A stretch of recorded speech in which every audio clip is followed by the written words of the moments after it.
What is up, everyone? Welcome to the Deal Lab. I'm your host, Max Jimenez, and happy Friday, by the way. I got a saying that I say every single Friday, which is Finish Friday, right? While others are packing up, getting ready for the weekend, it's your opportunity to maximize, right? Their lack, their mishandling of Friday. Look, Fridays always are good, are great when it comes to locking up deals. Just because of that, right? Just because while people are packing up, people are getting ready for the weekend, right? They take it slow, they take it easy. I talked about this the other day. Don't be seduced by success. But yeah, happy Friday, everyone. Excited to be on the show today. I know yesterday we had some technical difficulties. I'm hoping that today that's not the case. We did find out that there was some settings that were on side of the platform that I was on. Let me know for those of you that are on now that are joined that have joined me. Let me know in the chat how I'm coming through. Am I coming through clear? Am I coming through loud? Am I choppy? I want to make sure that if anything, that I try to get this going. And let me know where you're tuning in from as you're jumping in, where you're watching the show from, and man, super excited. I got some updates for you from yesterday. We had some really good conversations yesterday, and I want to give you guys an update on some of the things that happened yesterday. So we got D, greetings, appreciate you. Thank you for joining the show. Thank you for being on and joining. And so I know you and your team are watching. You and the team are watching the program. So cool. Yeah, as you guys are jumping on, let me know where you're tuning in from. I'd love to give you a shout out if you put in the chat where you're tuning in from. By the way, for those of you that are on right now, share this live with someone. Share it with one person. Let them know, hey, we're live. Max is live. He's about to make some calls, spit some game, give us some insights. Like if this show is valuable to you, and if you're watching this on the replay as well, because some people will watch this on the replay a little bit later. I ask that you share this with someone if you think this show is valuable to you. Share it with one person. Let's get the word out, right? Because what we're doing here, I can tell you, not too many people do this, right? There's a few out there that are really good at doing this, but not too many people are actually doing this, and so basically, what I'm trying to say is share the show with someone. Let them know that we're live. Let them know that we go live every Monday, Tuesday, Thursday, and Friday. So that way they can join us and also get value from the show. One of the things is I've heard, when you learn when you grow up, right? Sharing is caring. So share the show with somebody. So Jorge, what's going on, brother? Good to see you. Happy Friday, bro. Finishing off Friday is strong. So I'm gonna let a few people jump on. We got a few of you on, but I want to let a few more people jump on. I got some updates for you in regards to some of the calls that we had yesterday. I got some updates for you guys, so that way we can jump into it right away. So let's see. So yesterday's call, you guys heard me. You guys heard that call, right? Negotiating with that guy, with the guy from Alabama. He basically wanted 20,000 for the property. I asked him the question: if you didn't have to pay any money out of pocket, what's the lowest you feel comfortable selling? And then he dropped down to 16,000, right? And I told him, and I placed him on hold. I said, "Can I place you on hold for 60 minutes? Let me take a look at 60 seconds, excuse me, not 60 minutes." So I placed him on hold for 60 seconds, and then basically, went and looked at some information and came back and said, "Hey, my offer's coming in between 12,500." Stayed quiet. Didn't say a word. Didn't say what you think. Didn't say what are your thoughts. None of that, right? Stayed quiet. And he's like, "Oh man, I can probably do 14, 14 or 15." And I said, "Okay, well, um, if I gave you 15 for the property or 14 for the property, would you feel comfortable putting everything in writing?" And he said, "Yeah." Right? And then what I did is I put him on hold again. Let me place you on hold really quick for another 60 seconds. And then that's when I came back and I said, "Okay, if it looks like I can go up to the 14,000, let me verify your email so I can send you the offer." Now, offer got sent out. It didn't get signed during the show. Um, So anyways, after the show, I sent him a message. I have a follow-up message because this was late in the afternoon. I sent him a follow-up message, and in that follow-up message, because I didn't see anything come in, he didn't send me a text. And in that follow-up message, it's a basically says, hey Max, I wanted to reach out because I haven't received the paperwork signed yet. I treat those with high priority. When do you think I should expect those back? Right? So again, creating urgency, right? I want to make sure before I leave. And so he texted me back. He goes, I don't see it. And so then I said, check your spam folder. Check your spam folder. And so he did. He goes, oh, it's here. So this gets a little more crazier. So he opened it up and he ended up signing it. Right now, I needed the wife's signature. And I said, okay. I texted him and I said, I received your wife's. I received your signature. Now let your wife know to check on her spam box because that's probably where it's gonna go. And then I got an email from the wife. This gets a little crazy, right? And I got an email from the wife, and she's like, "Hey Max, this is so and so's wife, right? Antonio was the guy's name. This is Antonio's wife. He never discussed with me about selling the property." And I was like, okay. Reading the email, and she's like, I actually wanted 20,000. And so I'm gonna tell you, I'm gonna talk about a few lessons here, some rules that I broke personally, right? Because remember, I'm not perfect, right? Even though you guys might think I do everything right, it might look like that, but I don't. So that's another conversation here for a little bit. So she says, I wanted 20,000 for the property, right? So I'm like, okay. She goes, but I'm willing to take 15. I'm willing to sign if you give me 15. Okay. And so I'm like, she's strong arming me for another $1,000, right? So I'm thinking, okay. So I'm like, so I email her back and I said, oh man, come on, Antonio. I said, you didn't talk to your wife. I said, I've been married for 25 years. If I would have done that, I probably would have been in the same situation. So what I did is I acknowledged the concern. I relayed it to the situation, right? And I said, if I would have done the same thing, that probably would have happened to me as well. And so then basically I said, look, I don't want to play games. I don't want to go back and forth. So if I do give you the 15,000, are you signing today? Right? So I send the email off. Okay. Send it off. And guess what? And then she emailed me back. She goes, yes, 15,000 will seal the deal. Right? So boom. So we got it back signed last night. I texted him. I said, hey, I received the contract. We got it signed. Both you and your wife have signed. And now here are the next steps. And then it got kind of weird from there because he kept opening it every other 10 minutes because I can see when people open the email, right? Even after the fact. So he was like, did this guy change it? They kept opening up the email. But anyways, it's signed. That's all that matters. At the end of the day, we got the contract, right? We could have. We need to clean up a few things. Now remember, it's been a very long. By the way, I'm not making an excuse, but it's been a very long time, but I am making an excuse, right? Since I've been on the phones, literally, I have not been on the phones close to over a year. Think about that. I haven't talked to one seller. Well, actually, I shouldn't say I haven't talked to one seller. I haven't been on the phones like this consistently. I've spoken with sellers here and there, right, for the team. But I personally have not spoken to sellers this way, right, the way I'm doing it right now in over a year. Just think about that. You guys are doing this every single day. You should be killing. You should be crushing me. You shouldn't even, I should not be your competition at all. You should be totally crushing past the expectations. So anyway, side note. So yeah, so there's things we got to clean up, right? I'm going to get into those here a little bit. But the contract is signed. Which is great. We got it. Okay, send them a message. Said, hey, all signatures have received. Here are the next steps. We're gonna, here's what's gonna happen. My transaction coordinator is going to, give you a call a little bit later. Our project management team is gonna call you, and the sooner I can get pictures, the quicker I can expedite this. right? So again, this is part of the communication process that I talked about yesterday.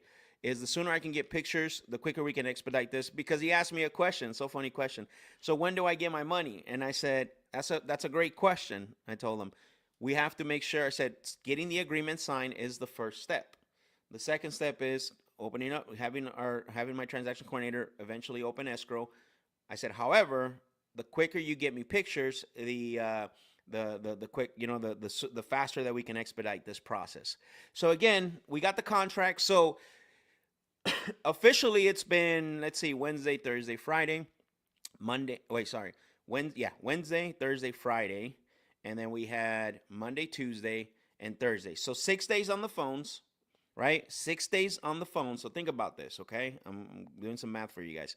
6 days on the phones, and about calling what, 3 hours a day or so, right?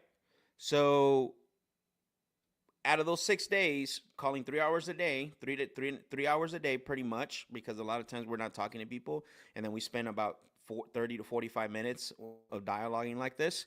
So 3 hours a day on the phone for 6 days. The first 6 days, we got a total of 3 contracts. Okay? We got a total of 3 contracts. So that's 1 contract every other day, right? My goal is to go 1 contract a day. So that's 3 contracts a day, every other day right now, or 1 contract every other day. That's where we're at right now. So Monday, Wednesday, Thursday, Friday, right? Monday, Tuesday, Thursday, because today's Friday. We haven't done Friday today. So that's 6 days. So that's 1 contract every other day, right? 1 contract every other day. So we got total of 3 properties under contract. It would have been 4, but the old attorney is still kind of, he's taking his sweet time, right? I had to email it to him, and now he's looking at it, and now he's doing this. So it would have been 4, but we're at 3. I'm pretty happy with that, right? Again, I'm not being seduced by success. Those are done. Now we move, we continue, we keep going. So again, few things here. One, right, is it's been over a year since I've been on the phones like this, right? If you go back to the last time I was on the phones like this, that was in January of 2024, or January and February of 2024. Yeah. So it's been a little over a year that I've been on the phones this way that I'm doing it now. Think about that. So, and look, and I'm sharing everything with you guys, right? I'm sharing you what type of lead sources, some of these leads, like this one here, the one I got yesterday, that was a cold call lead, right? That's been sitting in the CRM for I don't know how long. And so part of it is really putting in the work. Part of it is catching them at the right time as well, right? And there's that aspect of it. But understanding that you need to start understanding that you should be creating deals, right? You should be a deal maker. And I wasn't planning this. That was not planned, by the way, right? And so the only way you can do that is by skilling up, right? Is by skilling up, talking to the right people, looking for who you need to be talking to. A lot of times we get too caught up in the what. What do I need to be doing? What script should I be using? What should I be saying? No. Part of you getting deals is focusing on who you need to be talking to. 50% of the time, we're talking to the wrong person, right? And then we wonder, why can't we get deals? And then we wonder, why can't we can't get contracts? If you guys have grabbed anything out of any other calls that I've done, you know that I don't sit there. I don't spend more time than I need to with prospects, right? If they're ready to sell and they want to sell, we're going to push the sell forward. If they're not ready to sell and they're just starting out and they're early in the process, we're going to set up a follow-up. If they're absolutely not serious about selling, then we'll end the sell and we put them on not interested, right? And we'll get to them at some other point when things do change. But you got to understand that and know how to do that. That's the thing. So what are some things that we need to clean up? Okay, so number 1, when there's other parties involved, right, is getting them on the phone, right? That's always been a rule of mine, right? Is when you are talking to somebody else that's going to have an input. And I asked the question, you guys heard this, right? Is there anyone else that's going to have an input in helping you make the decision to sell the property, right? It's a great question to ask, by the way, because, most people like to ask, who are all are you the only decision maker? Like that's the worst question you can ask. And the reason why is because decision maker implies are you are you the only decision maker implies are you the only one that's going to put pen to paper, right? That's how they perceive it. That's how they receive it, right? And most of them are going to tell you yes, right? Most of them are going to say, "Yeah, I'm the only one that makes a decision." And you guys know, ultimately, that's not the case, right? For most of the time, you are going to run into other situations. And I handled that situation well. Got to clean that up. That's not too bad. A few other things is getting commitment from them as far as getting on a call with me to go over the agreement. So just little things, guys. Like even though I have the experience, even though I've done this hundreds of times, right? Um, I still got to work on things, and I got to clean it up. And having been on the phones for over a year now, it's been it's a little bit of an adjustment. Jorge said he could have fooled me. That's the truth, brother. That's the truth. I haven't been on the phones for over a year, bro. So, as like how I am now, right? Just specifically focusing on talking to sellers, making offers, running them through the process. Like it's been a minute, but closers close, right? And we make adjustments. So, again, Jermaine, what's going on, brother? Good to see you on here. So yeah, so again, 6 days on the phones, calling about 3 hours a day. Um, we got 3 contracts. Would have been four, but old man is dragging his feet. It's okay. We'll get that one locked up. Hopefully today I'm gonna give him a call, see if he's had time to review it, see if he's had time to look at it, and then if not, I'm gonna tell him. I'm gonna call him out and tell him he's not serious in selling the property. So, but yeah, that's where we're at. On Monday, I'll show you guys the numbers on all these on Monday. Once we do our sort of mini, Monday morning meeting, I'll show you guys. So make sure that you are here Monday. Make sure that you share this stream with someone. Make sure that you're sharing this. That's the only thing I ask. Share this live with someone, right? Share this stream with somebody that you believe could also value it and could also receive value out of this live, right? Because this is the bread and butter. I mean, from like what we're doing here, right? And so that's the only thing I ask. Share this with someone.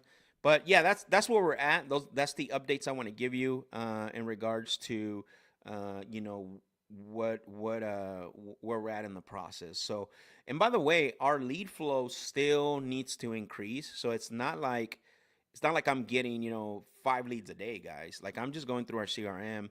I mean, I've gotten leads coming in, but you know, once my goal, and I haven't shared this, but sort of in my mind, I'm thinking I need to get one contract a day or continue right how I've been doing it right now. One contract every day. So if I do one contract a day, obviously that's 5 a week. If I do one contract every other day, that's going to be anywhere between 3 to 4, right? Depending if I call Saturday or not. And so that's really the goal. That's really the goal for me. And then from there, um, you know, start to make the adjustments and things like that. But we got everything ready, which is beautiful, right? I got the CRM, we got Dispo, we got transaction coordinator, like, and this is what I was saying yesterday morning when I was giving the speech is that you can do this at a very high level and you don't need to have a scaled operation. I'm not going to get into that yet. I'm not getting into that conversation today. I just wanted to kind of make the point. You can go watch that live from yesterday when it comes to that. So that's why. Any questions? What do you guys think? Let me know in the chat if you have any questions, or what are you running into? What do you need to clean up? What can I help you with? Let's make this show. Let's make this show interactive. I want to see some interaction. I want to see some testimonials. I want to see, hey, I talked to this seller. Like, this is your opportunity. There could be a day where I'm not doing this anymore, and you guys didn't ask your question. I always say this, there is no stupid question, only stupid people because they didn't ask the question. Think about that, right? There is no stupid question, only stupid people. They stay like that because they don't ask the question. I've always said this to everybody because I want you to open up your mind. Like, every question is valid, right? Every question, because you don't know the information. And if you don't know the information and you don't have the guts, or you don't have the of asking the question, and or if you don't lose the fear of asking the question, like, you're never going to get that answer. You got to be a genuinely curious person. That's what helps me a lot on the calls. Like, I'm always genuinely curious. Like, what do you mean by that? Tell me more about that. I don't understand that. Which is, which means, how come? Wait a minute. I'm confused. Or earlier you told me this. Hey, well, what if I do this? Well, yes, you can do that, but if you do, see, like, these are things that are probing statements, right? And if you're a genuinely curious person, right, that's how you grow. You start to ask the questions. You start to get the answers for the questions. Too many people just, and look, I was one of those people. Like, there's times too when I have to fight, and I have to say, hey, I don't know that. Let me ask the question. I always tell everyone, um, I don't know everything, right? I know a lot, but I don't know everything. So whenever I don't know something, I'll ask.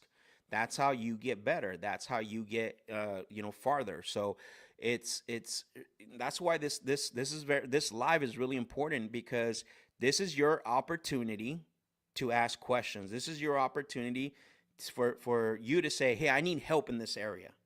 Forget about when I was going to training, when I was going to Sandler, I took over that class. I didn't care. Nobody wanted to ask questions. I'm like, okay, screw it. So then I became the what is it, the teacher's pet, right? Whatever you want to call it. So again, it's I started to ask questions. I would go to an appointment Monday, Tuesday, Wednesday was class. I said, boom, I already had everything prepared when I went and asked them. I had three scenarios always. Okay, here's a scenario. Here, hey Brad, here's what happened. Hey Brad, here's what happened. Okay, how do I overcome this? Boom, boom, boom, and I'm like, I was ready. Like, I wanted the class to end so I can go to my appointments, right? And then Wednesday afternoon, Thursdays, I would go to appointments. I run into other things. Friday morning, again, hey Brad, here's what happened. Here's what happened. I talked to the seller. They said this. They said that. How do I make the adjustments? And then boom, boom, boom, boom. He would tell me, and then I would go out Friday and go to Friday or Saturday if I have Saturday appointments, and deliver and make the adjustments, right? I did not care if I looked like a fool in class. There was one day, I remember this specifically, and I've shared this story many times, where where I was in classroom and I told Brad, here's what the seller said. Here's what I said. What do you think about that? And he's like, he looked at me dead serious, like he really looked at me dead serious. He goes, Max, but you didn't say it like that. You didn't say it like that. And I'm like, it kind of took me off guard, and everybody's in the class, right? And I'm like, what do you mean? Like, I didn't say it like, well, yeah, that's the way I said it. And then again, he's really serious. He's like, man, I feel sorry. He goes, I feel sorry for you and the seller. And I'm like, I'm like, come on, Brad. I said, what do you mean? Like, and then he's like, here's why. And then he helped me, right? Like, he helped me. He's like, he brought me, he made me, he let me realize that I made a huge mistake by the way I said things and the way I made the seller feel. But then he said, here's what you should have said, and here's how you're going to get better. And I was like, oh no, sorry. Here's how you're going to get better, and here's what you should have really said. And so from there, I was like, oh, okay. I started to get it. This guy, I said, this is how this guy works. Like, he's going to call you out. He's going to. That's why JP Jalen, he's been around the game. He's been around my training for a very long time. I always give him a hard time like that, right? Because I want him to get better. I still joke around with him, but hopefully JP's watching it, watching today with us. But again, because this show might not be on forever, right? So this is your opportunity to ask Max questions. This is your opportunity to ask me questions, and this is your opportunity to ask questions in the chat, because there are people here that are experienced that can answer those questions. And if I don't have the answers, you guys know that on the next show I can bring them to you. Okay, I'm never gonna act like I know everything. So, um, Sabrina said, "Thank you so much for doing this, Max. I'm learning so much from this now." That's good, awesome, Sabrina. I'm glad that you are, getting a lot of value from this. That's one of the things that you should be doing is learning. But don't just learn. Make sure that you're asking questions too, because Look, you're, and I'm not just singling you out, Sabrina. I'm everybody that's on here. Sometimes you hear my calls, and you guys don't ask any questions at all. So to me, I'm like, there's no way that everyone on this call or everyone on this live understood what just happened in that conversation, right? And and not only that, but you should be questioning why I did certain things, right? That's the way you get better. That's the way you start working on your craft, right?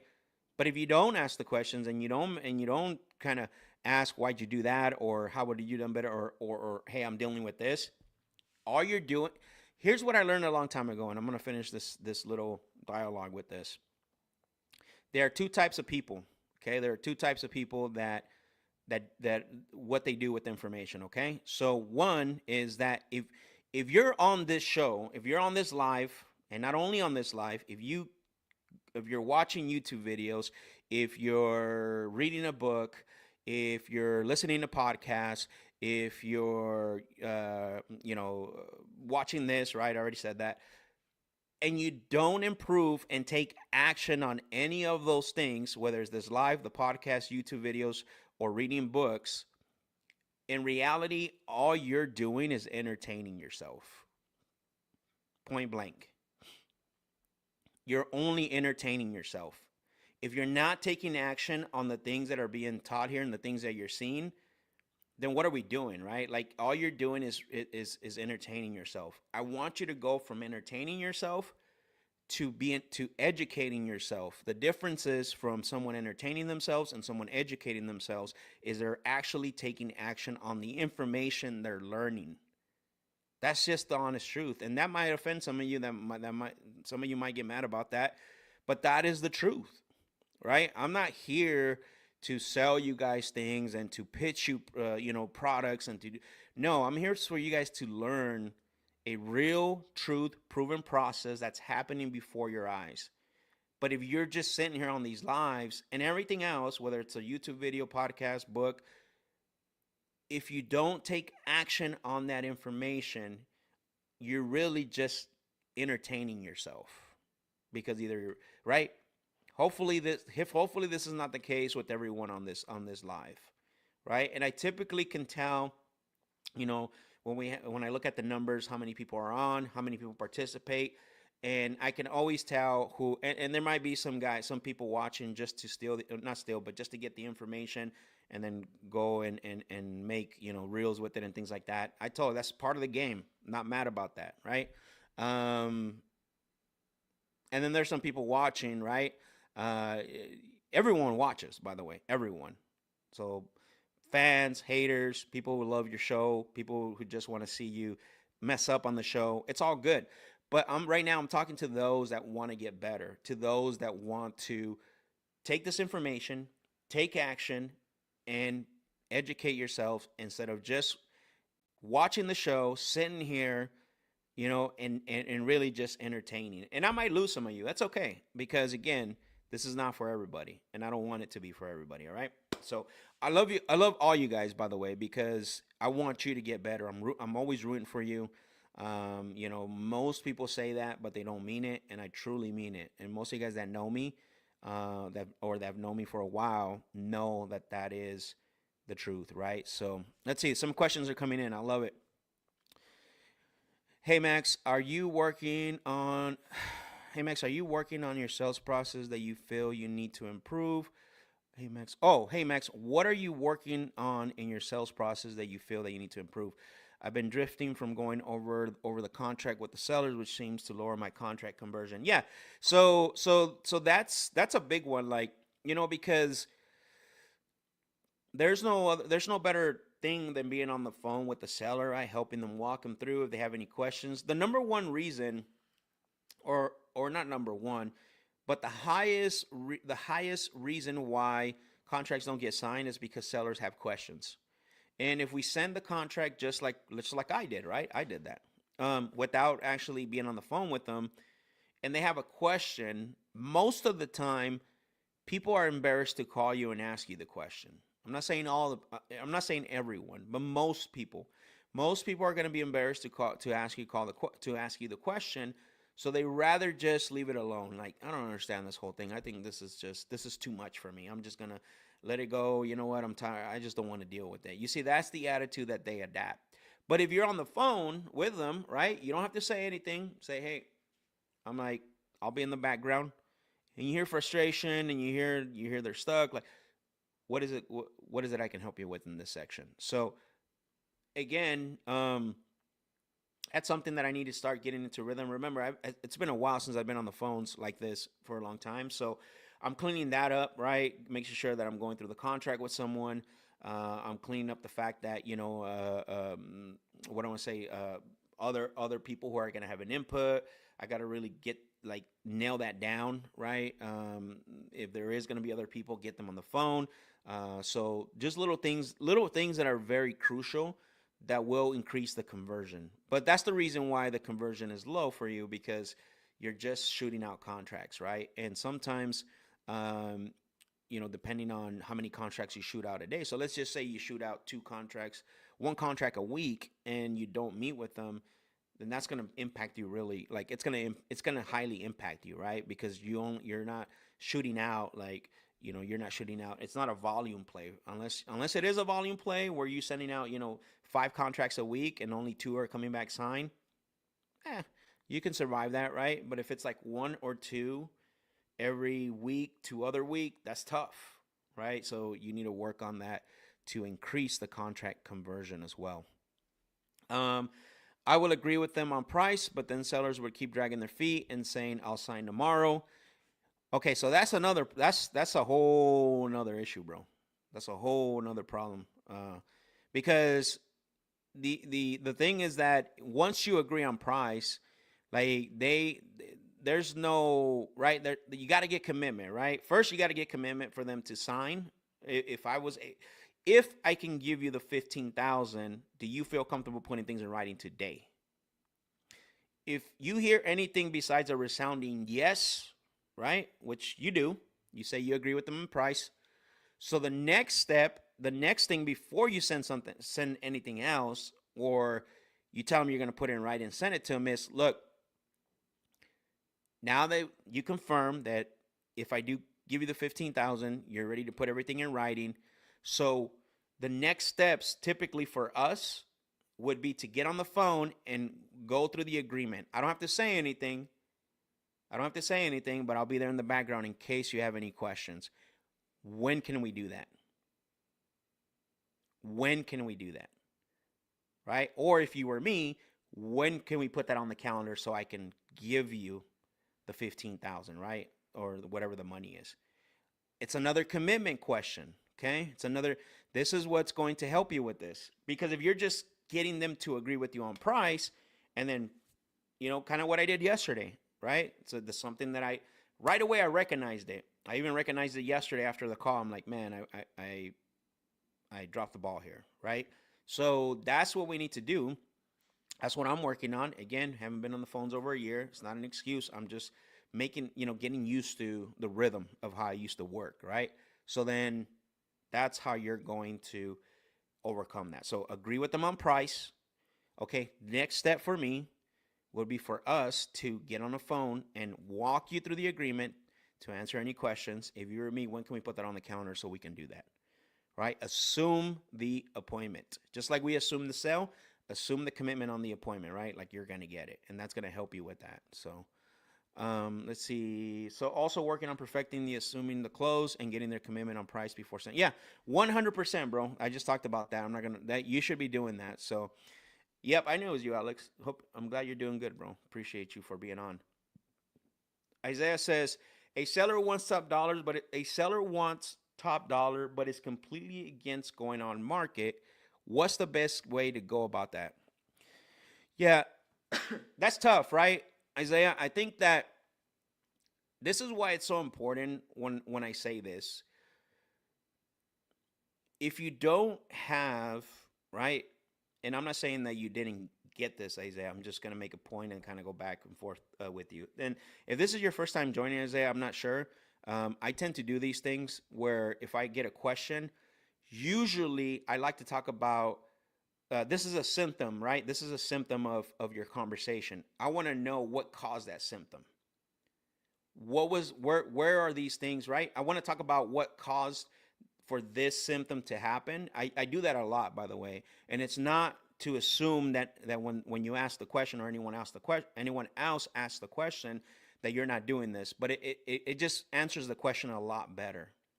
And so what I'm big on, Isaiah, is if I can get right, if this is what's happening where seller wants top dollar, but it's completely against going on market, typically what I think about right away is like what is their why and when, right? And their why is their motivation and their when is their timeline. Okay?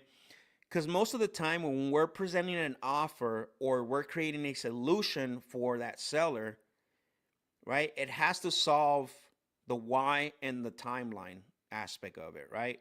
It's not most sellers when they are they just curious about selling? Are they wanting to sell or are they needing to sell, right? There's three phases. Are they just curious about selling?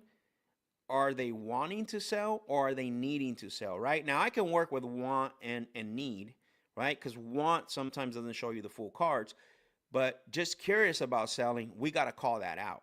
We got to make a little bit more investment in the conversation.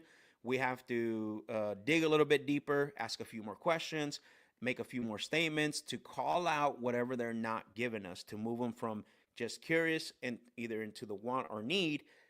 If you don't, then just in the sell. Now, when a seller wants top dollar, typically to me that's a red flag. That's a segment of just curious about selling, not really needing to sell. There's not a lot of there's not a lot of motivation potentially. So anytime I hear the seller wants top dollar, automatically my mind thinks, okay, there's no motivation here, and there's no and since there's no motivation, then then timeline is irrelevant at this point, right? So what happens is you move from sifting. You got to be a sift pro, and you move from sifting to convincing. That's a really bad space to be in, right?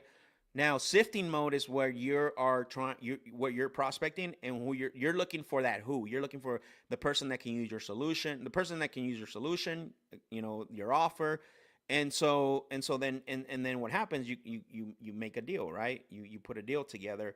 And even if someone wants, higher price, I'm not saying top dollar, but a higher price, but because of the motivation and the timeline, right? You're creating a solution that's going to solve regardless if their price is high, right? And this is a good example of the call that I did yesterday. I had a call yesterday with an individual who wanted like almost market value for the property, but there was motivation. Like he was going to move, he needed to move. He no longer wanted to keep the property. The kids were out. His timeline was somewhere between 3 to 6 months. Obviously, he could reduce it if he got the right offer, but there was motivation there, and the timeline sort of met that motivation, right? He wanted to get out of here. He said him and his wife wanted to move Paraguay.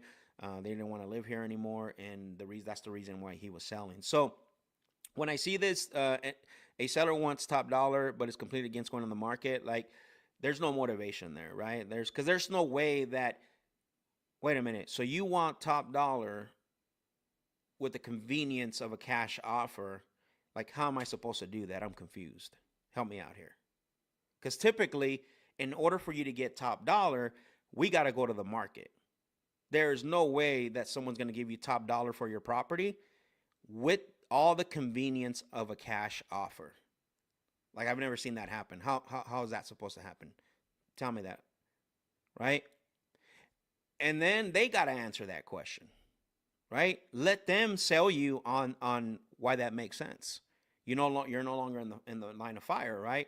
It's like, you want top dollar, but with the convenience of a cash offer. How am I supposed to do that again? I'm sorry.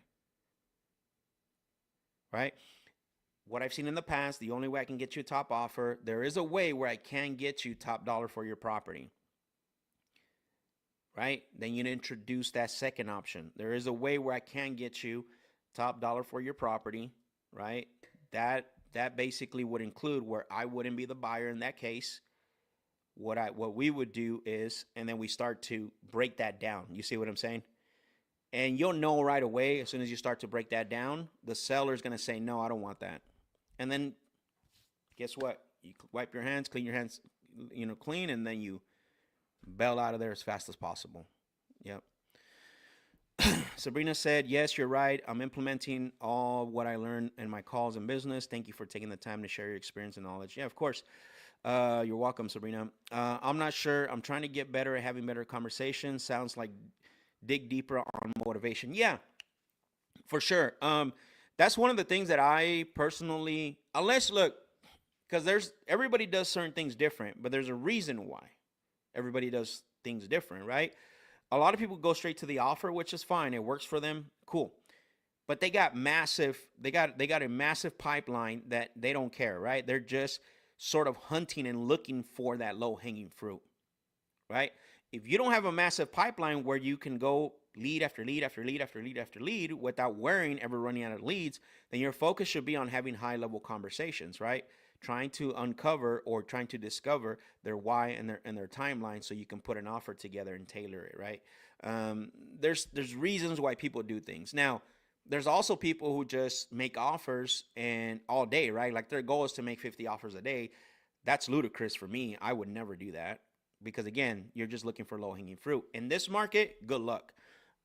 So I'm all about having high-level conversations where I get to uncover motivation, timeline, and it puts me in a good position because I sound different than everybody else, right? They're not telling me, hey, you sound like this, you sound like the guy, you sound like the last guy that I talked to.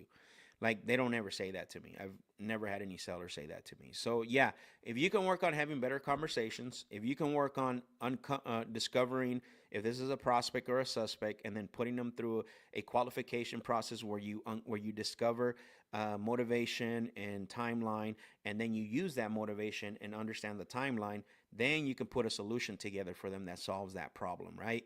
Too many times we create offers and we put solutions to basically no problems at all, right? We're just hoping that it sticks and trying to convince the seller just because we can give them a lot of money that they should go this way, right? That's the one thing. Is money a motivator? Yes, I believe it is, because the more that you can give somebody, obviously they're going to want to go with you. But is it always the determining factor that they're going to sell? No, it's not, right? So you can give someone top dollar. I mean, we just learned that, right? We just learned that here.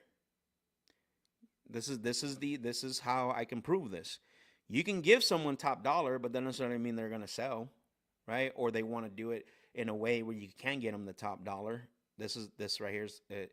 So again, what does that mean? It means that we need to make sure that we are tying in, right, the motivation and the timeline back to the problem. Okay, wait a minute. So you're telling me you want to get XYZ top dollar for your property, right? I'm presenting a solution to you. You told me you wanted to move. You said you did have 60 business days, or whatever timeline you want to use. You told me that you were good with showings, but now when it came to the part of putting it on certain websites, including the MLS, to bring in those buyers, we have a little bit of a problem here. I'm confused. Help me out. Because you were good with the price. You said that you needed to move. You told me that you needed to get out of this property. You see, we're tying in the motivation. You can do that with the cash as well, too. Hopefully that helps. It looks like it did. So basically have them see that it doesn't make sense. I appreciate. Yeah, you're welcome, brother. You're welcome. All right. Thanks, Max. I appreciate the wisdom. About to hit the phones again. Have a great weekend, brother. Happy Easter. Yeah, happy Easter to you too, brother. Happy Easter as well. All right. So I want to wrap up this section so that way we can get to the phones and listen to some calls. But again, these are great questions. You see what I'm saying? Like, I know that there are questions out there, and look, no question. If there's a question that you have, throw it in the chat, ask it. This is the way you learn. And then once you ask the question and you get the adjustments, and look, if I don't know the answer, I'm going to tell you straight up, like, I don't know the answer, right? That's just what it is, because I don't know everything, right? I don't know everything. I may sound like I know everything, but I don't. If you meet someone and they say they know everything, run as fast as possible. So okay, cool. So let's get started. Let me pull up. The first call I'm gonna make is to my pal, Mr. Willie, Mr. Jimmy, not Willie. How many of you guys got value out of that little dialogue there? Drop a fire emoji, a thumbs up in the chat. Let me know, and let me know if you're ready. Who's ready to hear some calls as well? I'm standing right now, so I'm gonna lower my desk so I can sit because I've been standing for a few hours now.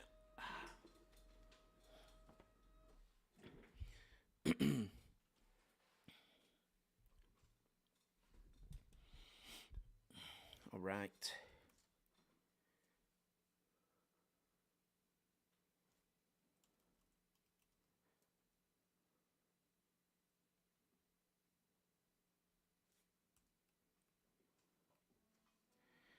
All right, let's go. Let's go, Isaiah. Appreciate you. Jorge, appreciate you like always. Selena, thank you. Sabrina, let's do it. Let's go. Hands crossed that this mic right here does not flicker, does not go out, does not go in and out. We pray for it right now. Great Q and A, great Q, great A, awesome, perfect.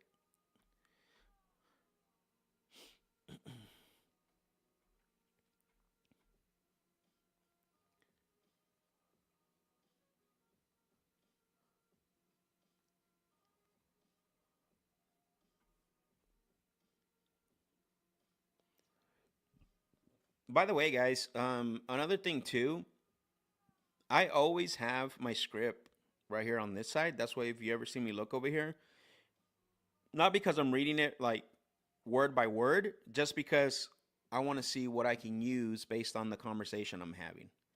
So I always have it in front of me, even at this level. Like there is no level that you can get to where you should be using everything to your advantage, right? Because think about that. You think that you don't think that Tom Brady at the last year, the last quarter, the last Super Bowl that he won, you don't think he was looking at the playbook? Absolutely. Not just him, everyone else. Like routine, practice, right? Having the script. Your I don't have objections and rebuttals up. I used to, right? I used to have it up because I pretty much have heard, and I'm not saying that I've heard every single objection. I'm not saying that, but I've heard a ton of objections, and so a lot of stuff. A lot of sellers will throw objections at you that and they'll say it in different ways. So I've heard probably there's not a lot of, like, I wouldn't say there's thousands or hundreds of objections because they just say it in different ways, right? They're just said in different ways.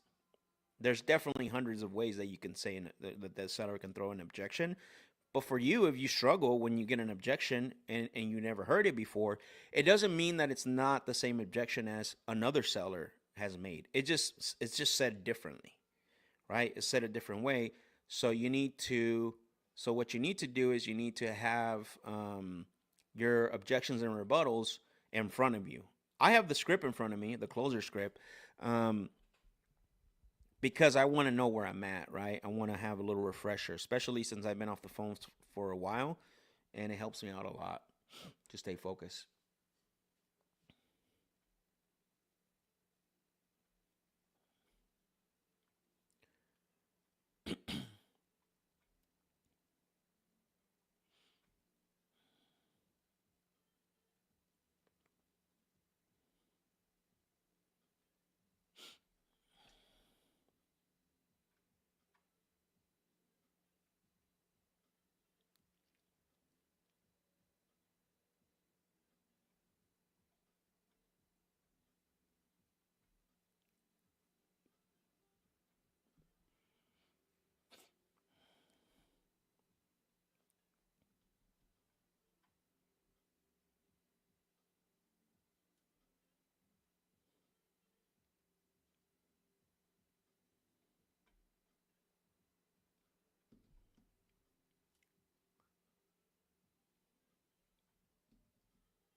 I'm pulling up. I'm moving some leads around because we got a few new leads that came in. I'm organizing them so I can call those first. So just bear with me here. But I can't talk, walk, and chew gum at the same time. So if you guys have questions, I can do that. Let's see. There's speed, convenience, and price. Seller can only have two of them. Yeah, sellers can't get everything. That's a very good point, Jose. And I've said that before. Like, especially when it comes to creative deals, I see this mistake happen so much where, like, people give the seller their down payment, their interest rate, their like their down their monthly pay, like, wait a minute, their price, their asking price, their interest rate, their down payment. Like, wait a minute, no, no, no. Like, you can't get all three. That's just what it is. You either get the price that you want, we get the terms. We'll give you the price, we get the terms. Right? So same thing here. There's speed, convenience, price, and sellers can get two of them if they're lucky. Right? And that's not being rude or that's not being like negative about it. It's just that's the way it is. Like, in a situation where you're paying top dollar or where you're going to pay, where you're going to give them the most for the property, like, that's a very good point. Like, wait a minute. So we're giving you exactly what you want. We need to work with these terms in order to do that. Right? Like, sometimes that's the other thing too. Sometimes sellers, because we assume that the sellers we speak with understand our process or understand our business. They don't. And you know why they don't? Because they don't do this every day like you guys do, like I do. They probably do this once or twice in their lifetime. Remember that. We're doing this thing every day, all day, right? Just because I'm on the live for 4 hours doesn't mean that calls don't happen after or before. Sellers don't. And it's your job to make them understand that, to help them, to educate them, right? I'm not saying that you got to become a professional consultant and not get the sale, right? And that's not what I'm saying here. I'm saying there are times when the sellers need to be educated on how it works, right? Don't just assume. Don't just assume that you know, or don't just assume that the seller knows how this works, because they don't do this every day, right? Every seller you heard me talk to, they've owned the property for 10, 15, 20 years, right? Occasionally you'll hear someone that's owned the property for 6 years, but even then, 6 years, there's a highly likely chance they might not do this again, right? And the way they did it was probably hiring a real estate agent. Something that I see, the mistake that I see a lot that happens with us, especially when we're calling for an opportunity. Like, you can't forget that. And so that goes to the point of what Jose is saying, right? Is that sellers need to be reminded in a consultative way, right? Not in an aggressive way where you get into arguing with them. In a collaborative state. Like, wait a minute, like, I'm giving you top dollar. You want market interest rate with a 20% down payment? Like, no, that's not going to happen. You guys heard me last week when I told the guy, I said, that's more than that is, I would never pay you that. That is more than what my credit union would give me on a loan that I would ask for. Like, why would I do that? And he's like, what? I'm like, yeah, that's way more that's a higher down payment, a higher interest rate than I would get with my credit union. Why would I even give you that? I'm not giving you $35,000 down. Like, you're crazy. Right? And that's just, again, being realistic about it, right? You don't want to say yeah and then you leave them at the closing table, right? So this is the same thing, right? Similar to what the point here.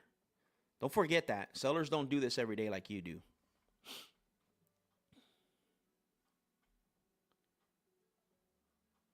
And if they don't like it, that's just what it is. I mean, you can't deviate from your process, and how you do business, right?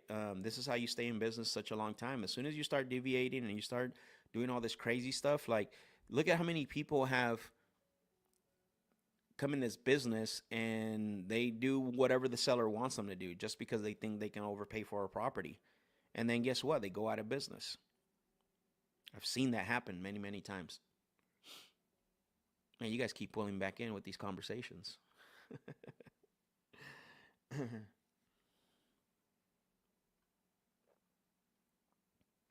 All right, let's go. Let's make our first call here. Let's get this thing going. You guys ready? Is you ready? Because I'm ready.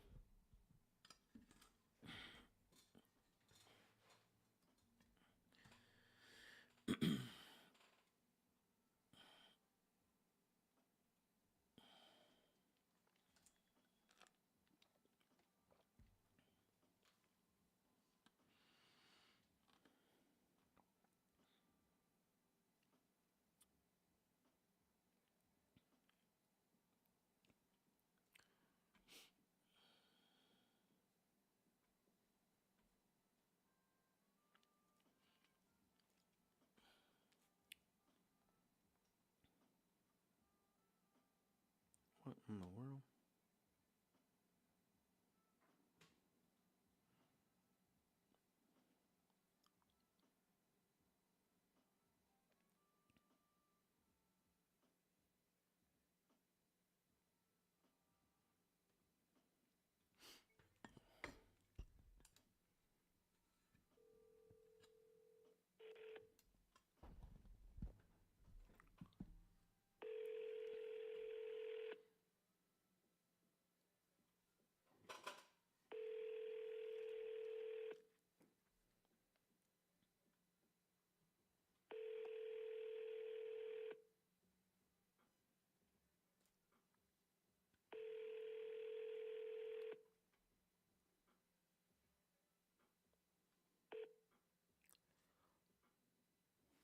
Please leave your message for. Are you guys able to hear that okay? Put a thumbs up if you guys can hear that okay.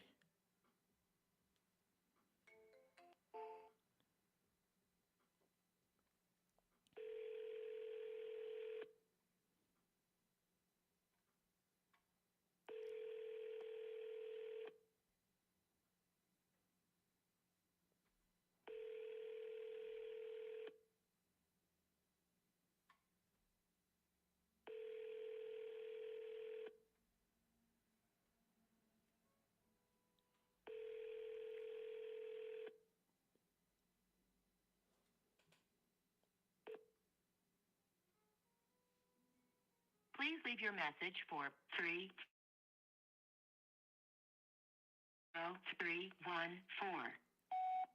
Hello, Liz. This is Max. I was calling about your property over at Crown Ridge because. All right, so let's go ahead and disposition that.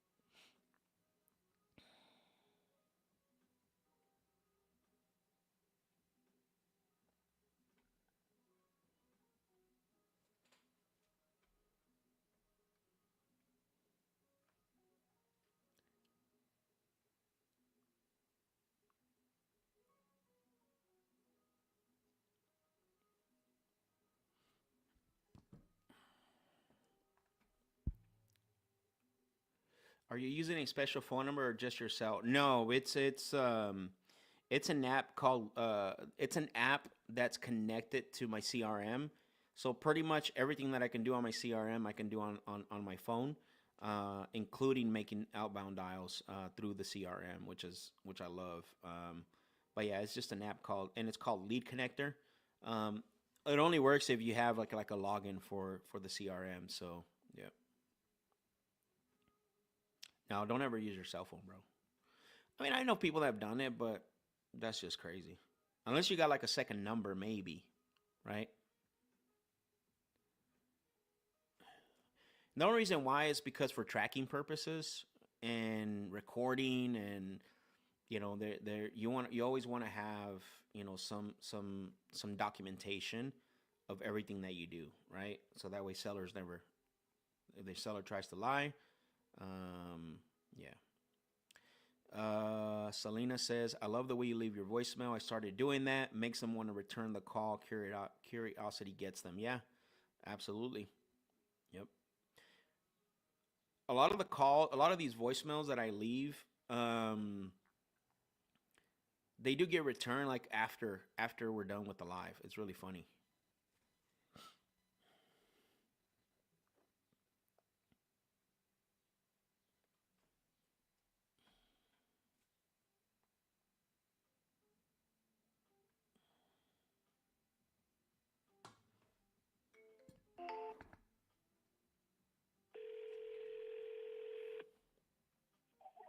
Joe, Rossi. Hey Joe, it's ooh, he got me.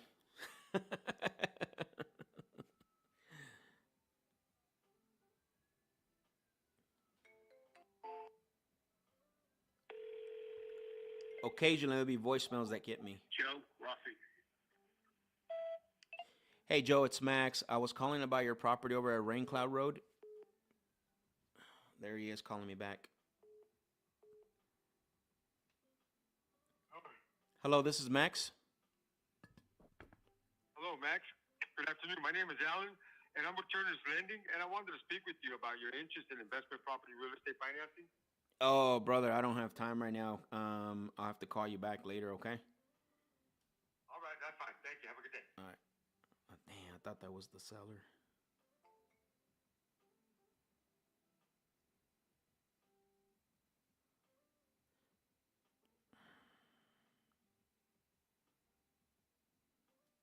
Oh, there's Joe right there.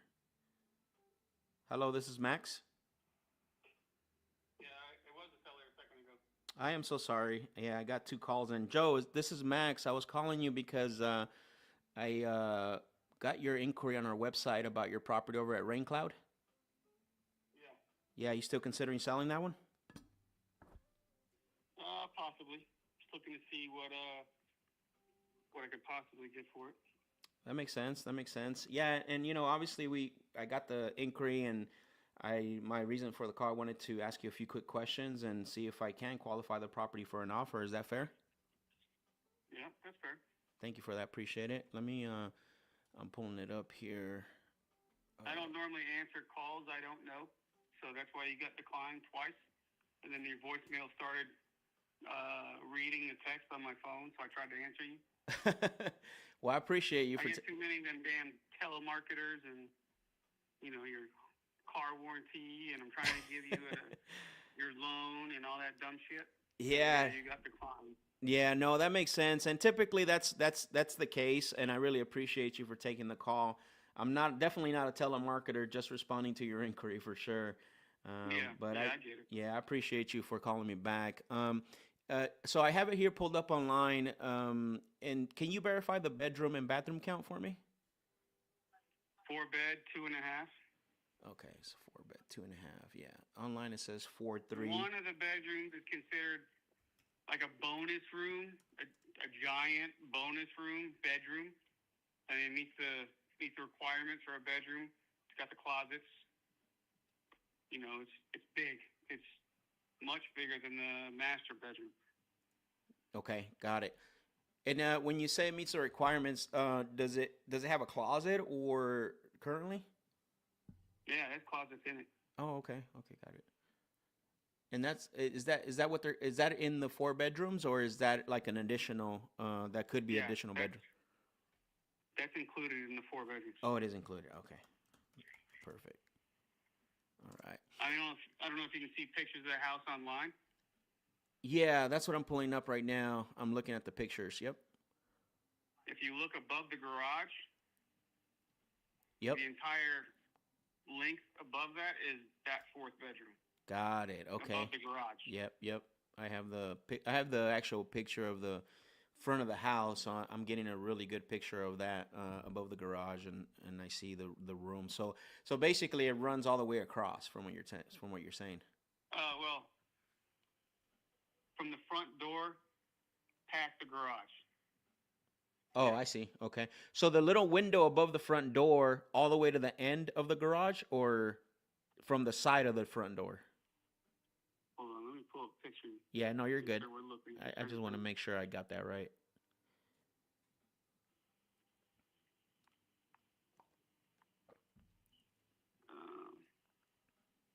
Okay. Front of the house and 2 windows above the garage. Yep. That's the 4th bedroom / bonus room. Okay. Perfect. I will make sure I notate that, including bonus room. It's a big one. Okay, bonus room. All right, perfect. And then I do see the square footage just light above 2,000 square feet. Yeah. Okay. Perfect. And then I noticed that you do have a homeowner association. What do you pay there monthly? That's yearly. It's like $300 a year. Oh, okay. That's not too bad. It's better than $300 a month. Yeah. Yeah, there's some HOAs that are crazy. And I'm assuming this is not a rental property, right? It's your primary residence? Primary. Okay. All right, perfect. All right. I thank you actually for confirming that. And then when you decide to sell this, is there anyone else that's going to have an input helping you make the decision? My wife will. Yeah. Okay. Perfect. Okay. And out of curiosity, like how long have you owned the property? June of 22. Okay. So just a So little bit. on 3 years. Yeah, a little under 3 years. Okay. Yeah, that's pretty. That's not too long. What's got you thinking about selling today already, at least? Well, we were only supposed to be here for 5 years before moving back to Hawaii. That was the agreement with my wife. Mm-hmm. So yeah, we're at the 5 year. And the goal is to move back to Hawaii, you said? Yeah. Okay. What does the timeline look like for you in regards to moving back? Not as good as I hoped in my head. Okay. What's that mean? Well, it's a lot of different variables. My wife trying to get another government job in Hawaii. I see. All depending on what we get for the house. Sure. Yeah, a few variables. Got it. Okay. That makes sense. And why I like to ask that is just, for the reason of let's just say that an offer that you got an offer that you felt comfortable with and, it's an offer you can depend on, just trying to get an idea what your timeline would look like as far as making a decision when it comes to putting everything in writing. Oh, man. What's this? Going into May? Maybe 90 days.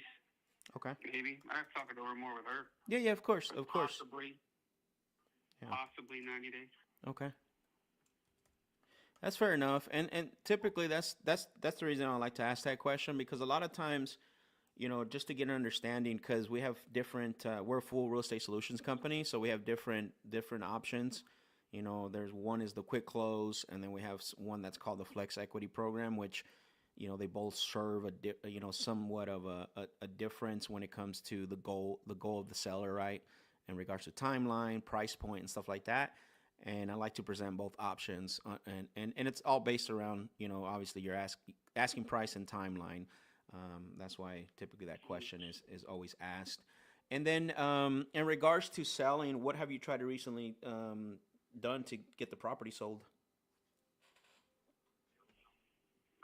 I haven't talked to any realtors or anything.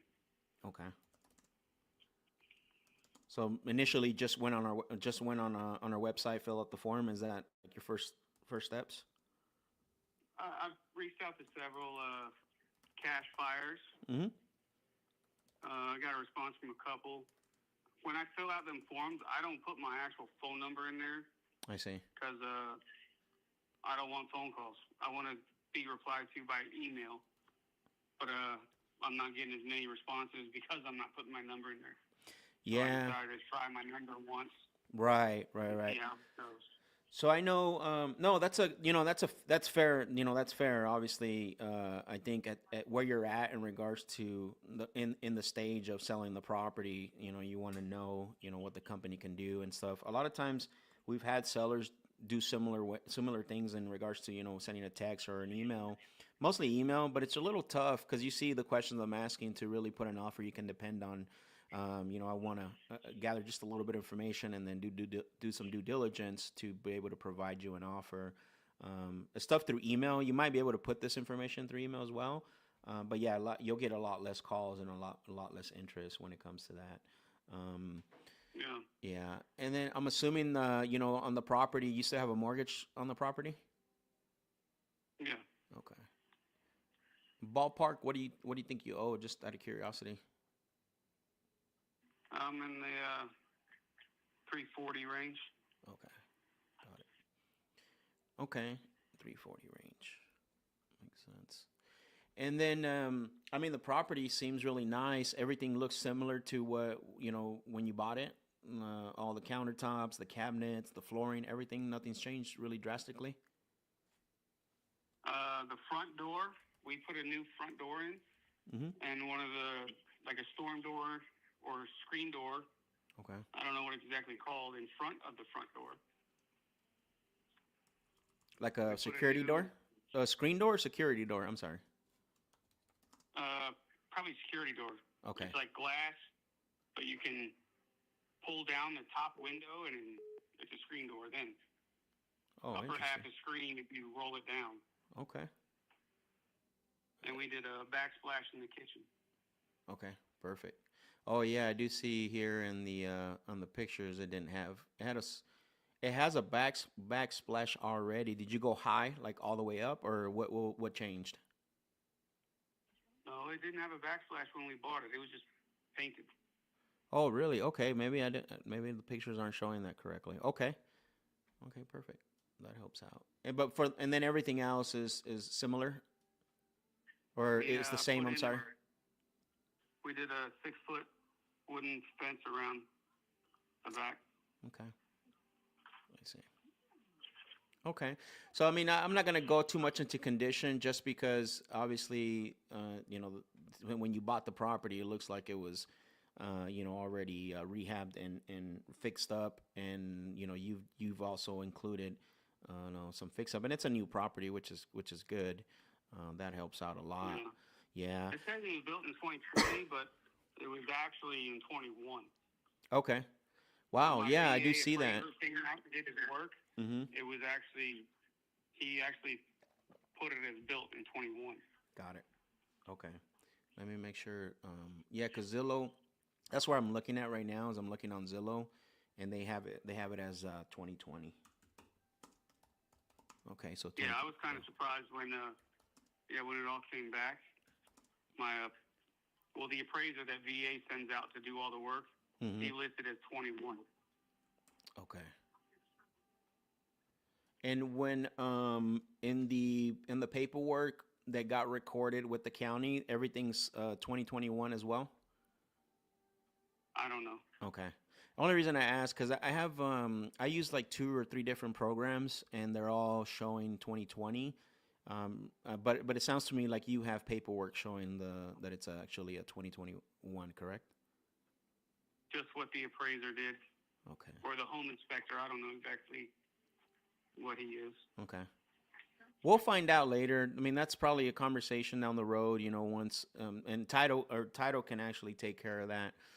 The title company will pull all the records and stuff if it ever gets to that point. Okay, well, I think I have enough information here. I just have two more questions, and we'll kind of be done here. I know with the timeline that you have, the next 90 days, and I know you just started the process. I don't know if you thought about this.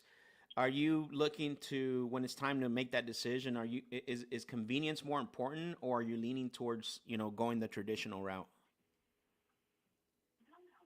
Well, the convenience of cash, Mm-hmm.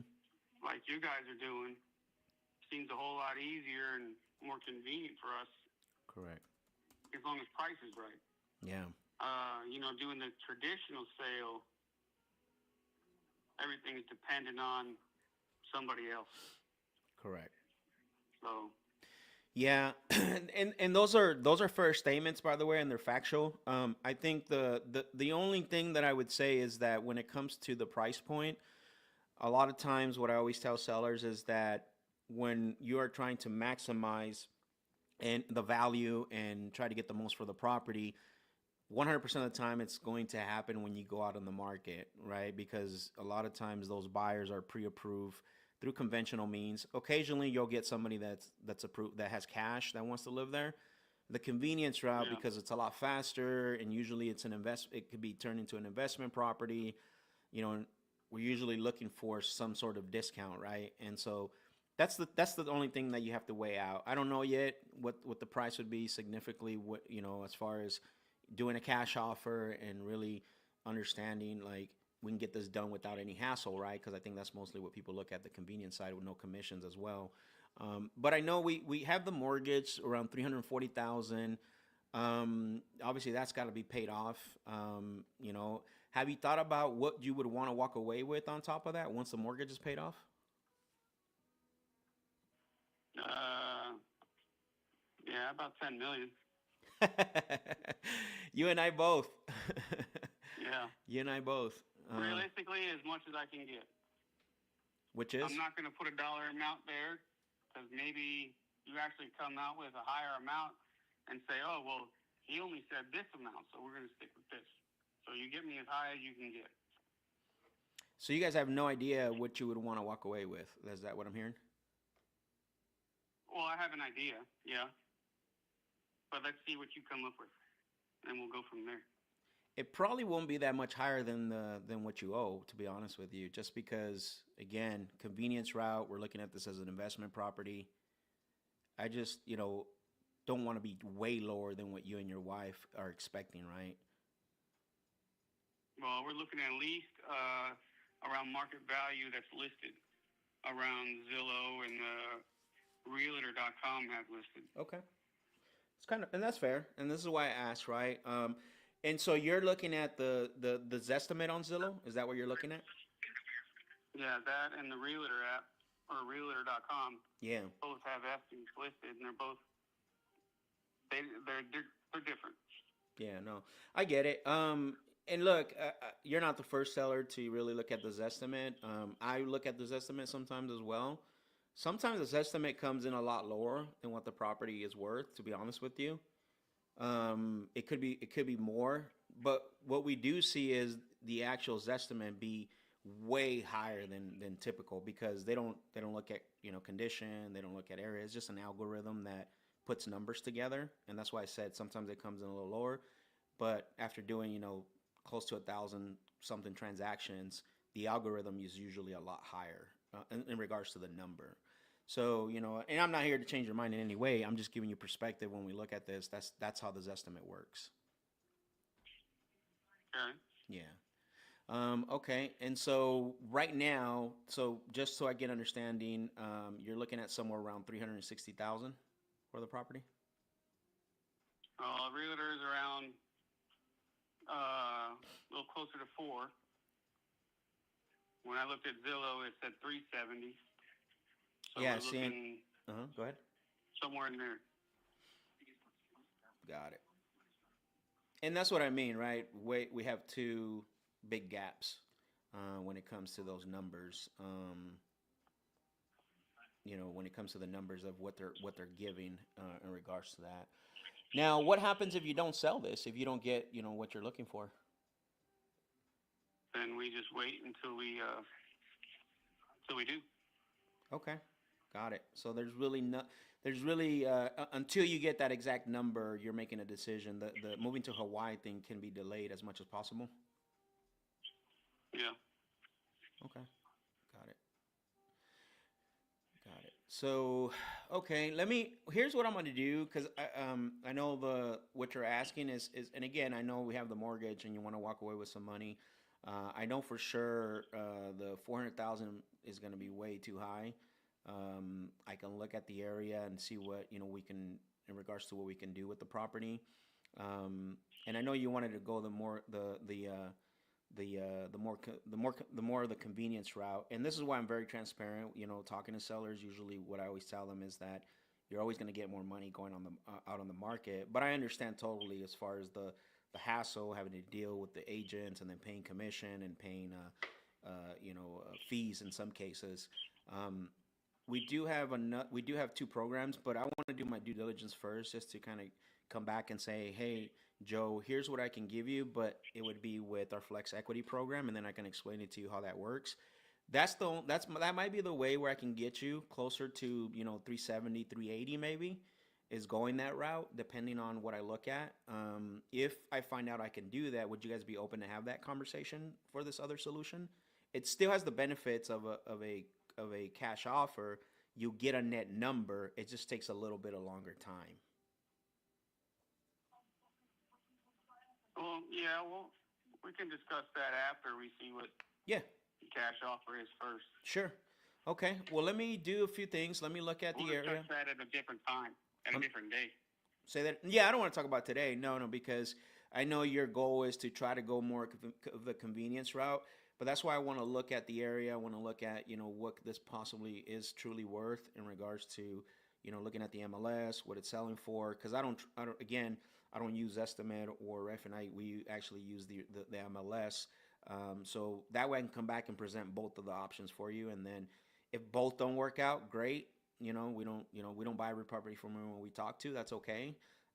But if you like the other program instead, where you are getting a lot more money, I can explain it to you guys exactly how that would work. Okay. Okay.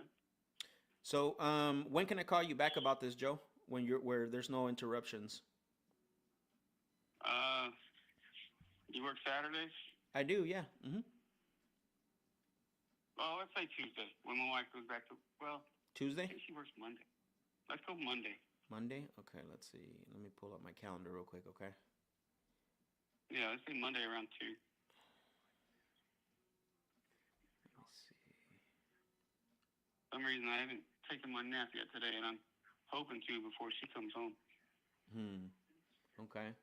Well, I'll let you get off the phone, man, so you can take your nap. Okay. Yeah. Monday at I 2. normally Okay. do every day. There you go. All right. All right, Joe. Well, I really appreciate the conversation. I got you in for Monday at 2. I will definitely have some options for you, and I'll give you some numbers so that way you guys can see what the difference is. Okay. Okay. All right, Joe. Thank you, man. Appreciate it. Have a good weekend. All right. Yeah. Bye. Great. Thanks. You too. No problem. It is what it is, man.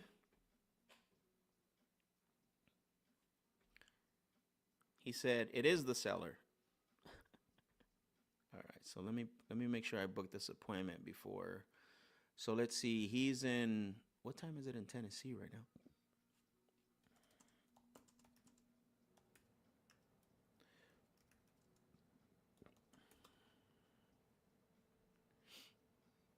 So they're 3 hours ahead. No, 2 hours ahead. So that would make it 12 o'clock my time. Okay.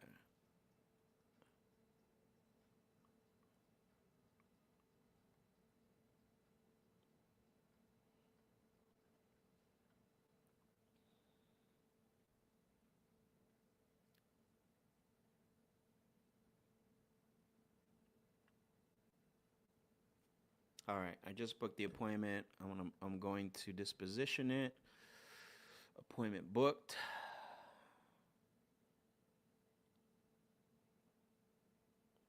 Thoughts or questions on that call? I mean, it was a really good call. We called him out. You know what I'm saying? We asked him some good questions. He, so delaying moving to Hawaii is not a big deal then.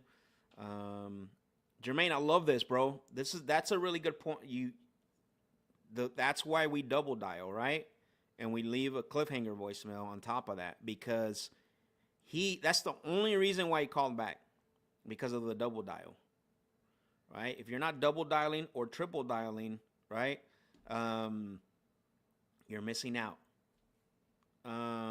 Derek said, what does that mean? No mutual mystification. Yeah.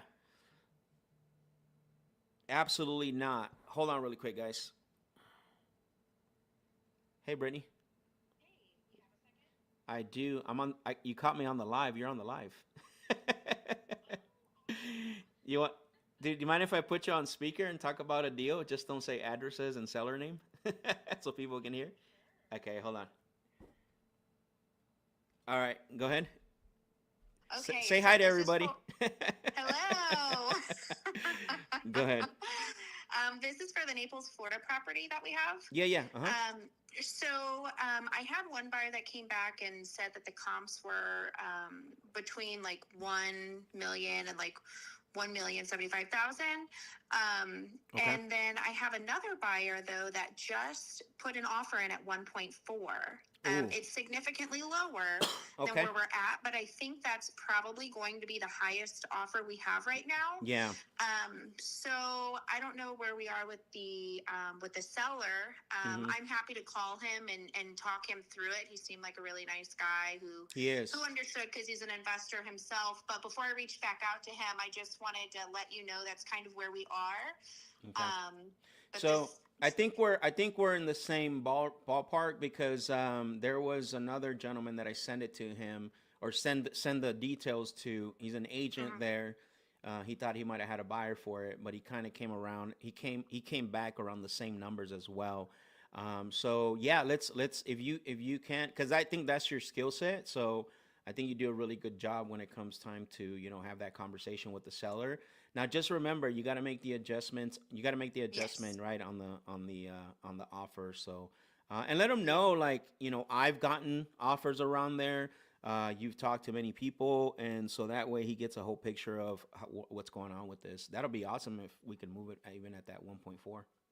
Yeah, so I think what I'm going to try and do is just start at 1.3 and Okay. just show them the proof that the agent and the other buyer had sent me. Okay. As far as what the recent comps are, there's one that's pending that like the price is even to be determined because it's another like specialty property. But I'm going to show him those comps and then the feedback that I had with the other buyer. And this guy, this is his first investment in Florida, but he's done his research. He's a huge investor in different areas in Florida. Well, Nice. in different states in Florida. So like he kind of knows. He did his homework. So Okay. I will call the seller and Okay. keep you posted. Nice. Let's go. Okay. Yeah. Let me Awesome. know. Woo-hoo. Thank you. All right. I Yeah. will. Thank See ya. you. Bye. All right. Bye-bye. Boom. That'll be amazing if we can get that deal across the finish line.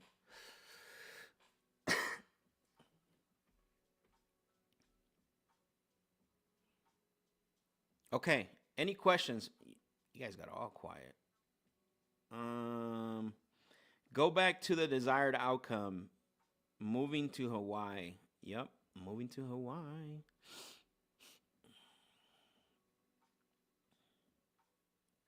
You guys are good students. I'm just giving you guys a hard time. Oh, Maine. All right, let's go back. Not bad. Second call conversation, right? We booked an appointment, so that's even better.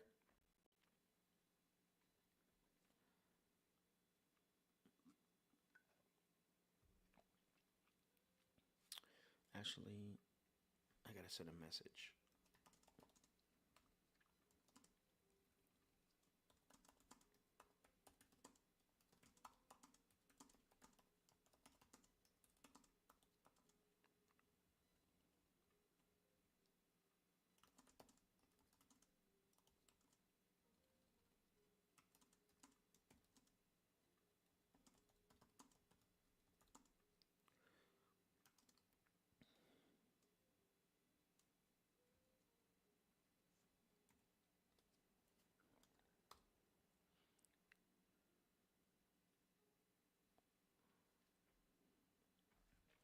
Any questions on that call or clarification? Or what was one takeaway that you guys did that you guys had on that call? Not the call with Brittany, the dispo, but the seller. Any questions? Any clarification? Or what was like one takeaway that you guys had on that call?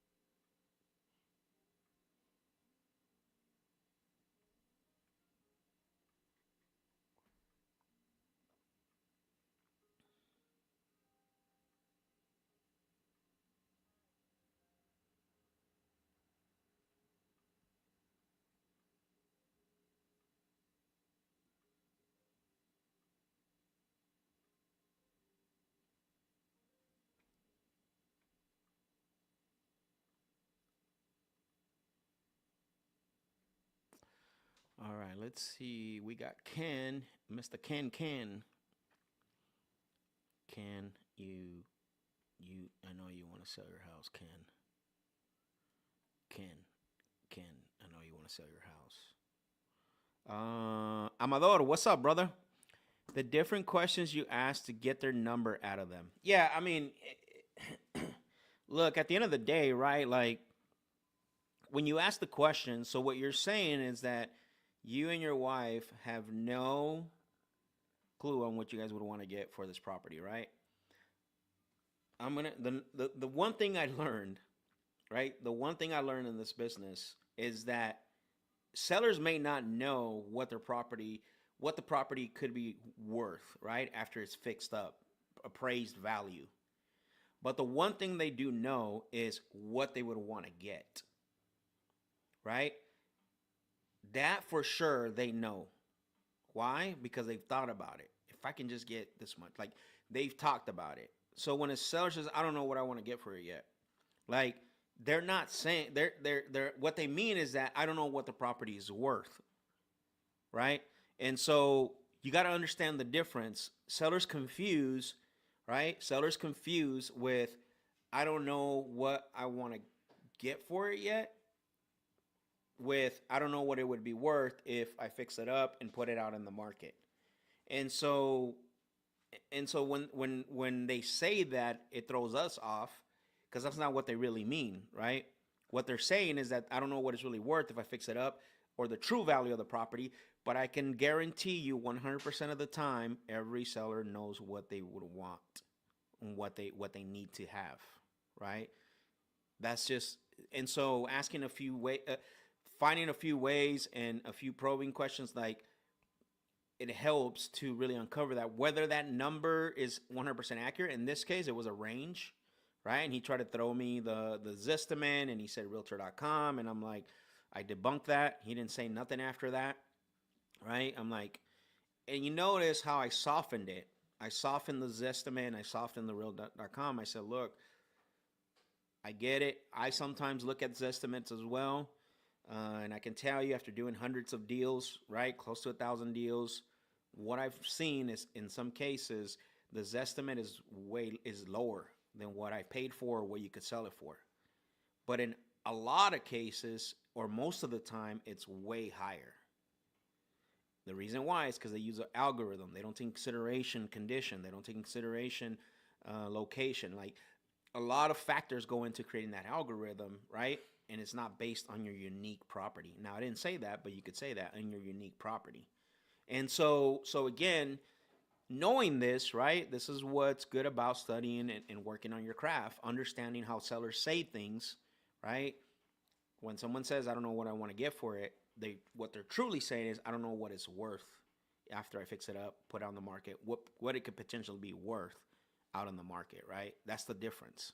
And so we need to make sure that we understand that everyone knows what they want for the property, right? Even if they say, well, I don't want to give you a price, and then, what if you come back higher? What did I tell him? Look, man, like you want 340,000, I'm not going to be much higher than that. Like I'm trying to look at it, what would be the best option for this property? Like I'm not going to pay a lot higher than 340. And so what that does is strips them out of that, right? I stripped them away. I stripped that out of him. You know what I mean? I took that away from him. I don't want him to sit and stew in that thought process that if he gives a number, he thinks that I'm going to come in if he gives a number, he thinks that I possibly could be coming in a lot higher. Right? And as we know, that's not always that. Like 9 out of 10 times, we're not coming in higher. So I might as well tell him now, right? To strip him out of that thinking and say, look, you'll 340. I'm not going to be that much higher, honestly. But what do you feel comfortable getting for it, right? And things like that. So that's awesome. You said can't pay check more than what's owed. You said can't pay. Yeah, exactly. Yeah, I like how you probe the number. Yeah, I like how you probe to get the number. Yeah, because everyone has a number, guys. Like it's just you gotta you got to use skill and you got to use your listening skills to hear how people talk, right? Their tonality, what they're saying, and then you just you don't want to get into a back and forth. Like if he would have said no, I don't want to tell you, then it's like then I don't get into the back and forth. Well, how much do you want? Well, how am I supposed to know what you want for the property or like I just don't do that. It's like here's the reality of it. I'm not gonna pay you more than 340. Let's just be real here. What do you want for this property? And then he kind of saved himself by throwing out the the Zestimate, or tried to anyway, save himself by throwing out the Zestimate and the Realtor.com and this and that, and it's like no, right? So that's a great takeaway. I figure you guys were gonna say something similar to that effect. So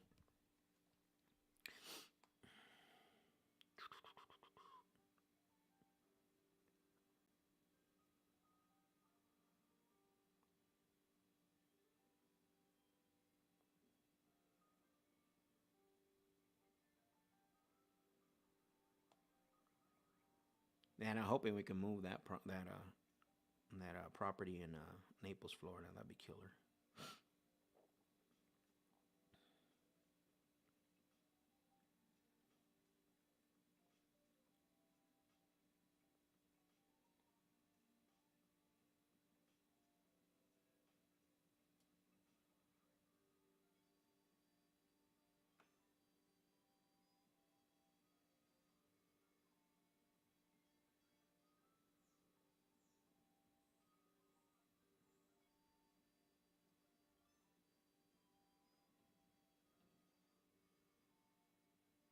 All right, let's call Ken, Mr. Kenny Ken.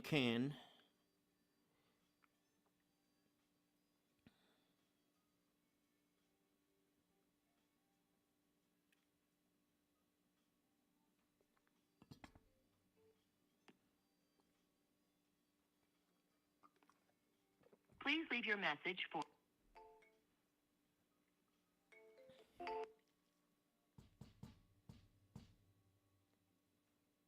Please leave your message for 754784.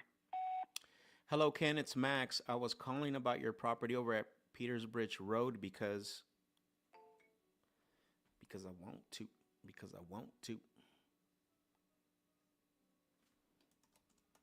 Because I want to.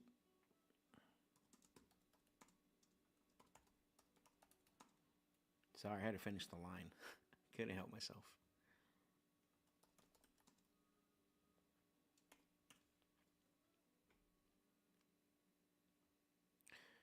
Who got a deal this week? Who got a contract this week? Put a 1 in the comment section if you got a contract. Put a 1 if you got a contract this week, or you're about to lock one up. Put a 1 in there. I want to see, because I'm going to screenshot it, and then on Monday I'm going to ask you guys about it. I'm just kidding.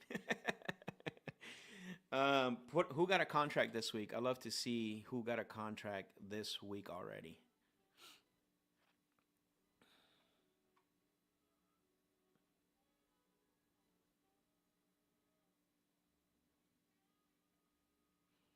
Dang, let's go, Amador. I love it. Hopefully, I love it. Leading the way already, bro. Let's go.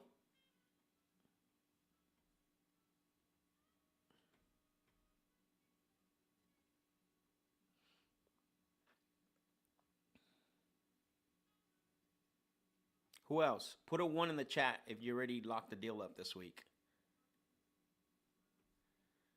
Boom. My guy, JG. Let's go, baby.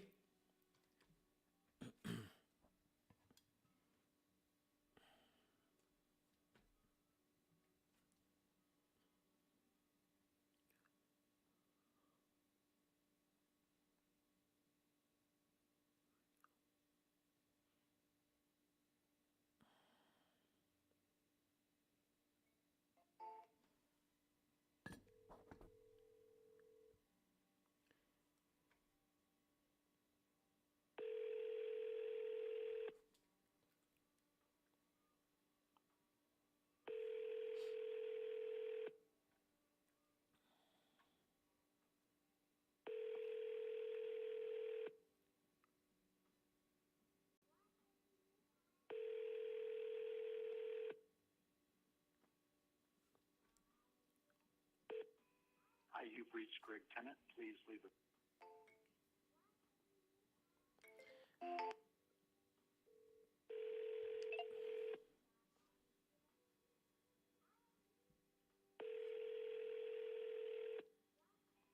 Hi, you've reached Greg Tennant. Man, only Amador and my guy JG. Come on, there's got to be more. Who else got a contract this week?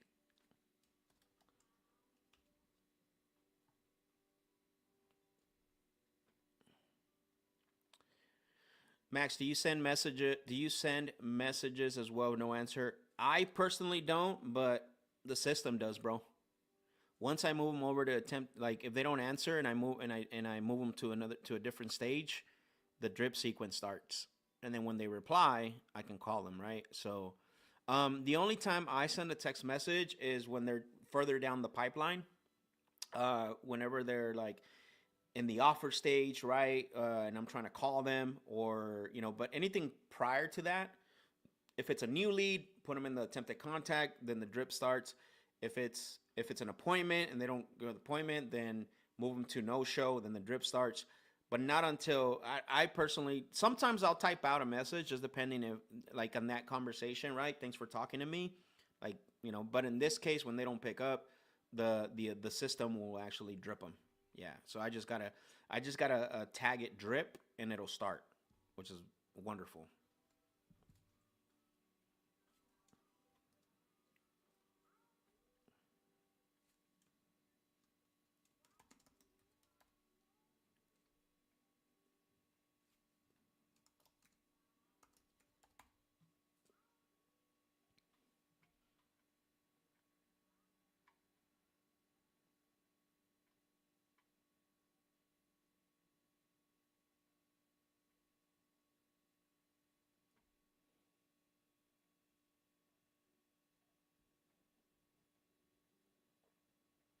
Like boom, I just tagged them drip, and first attempt tagged them drip, and it already I already send them an email.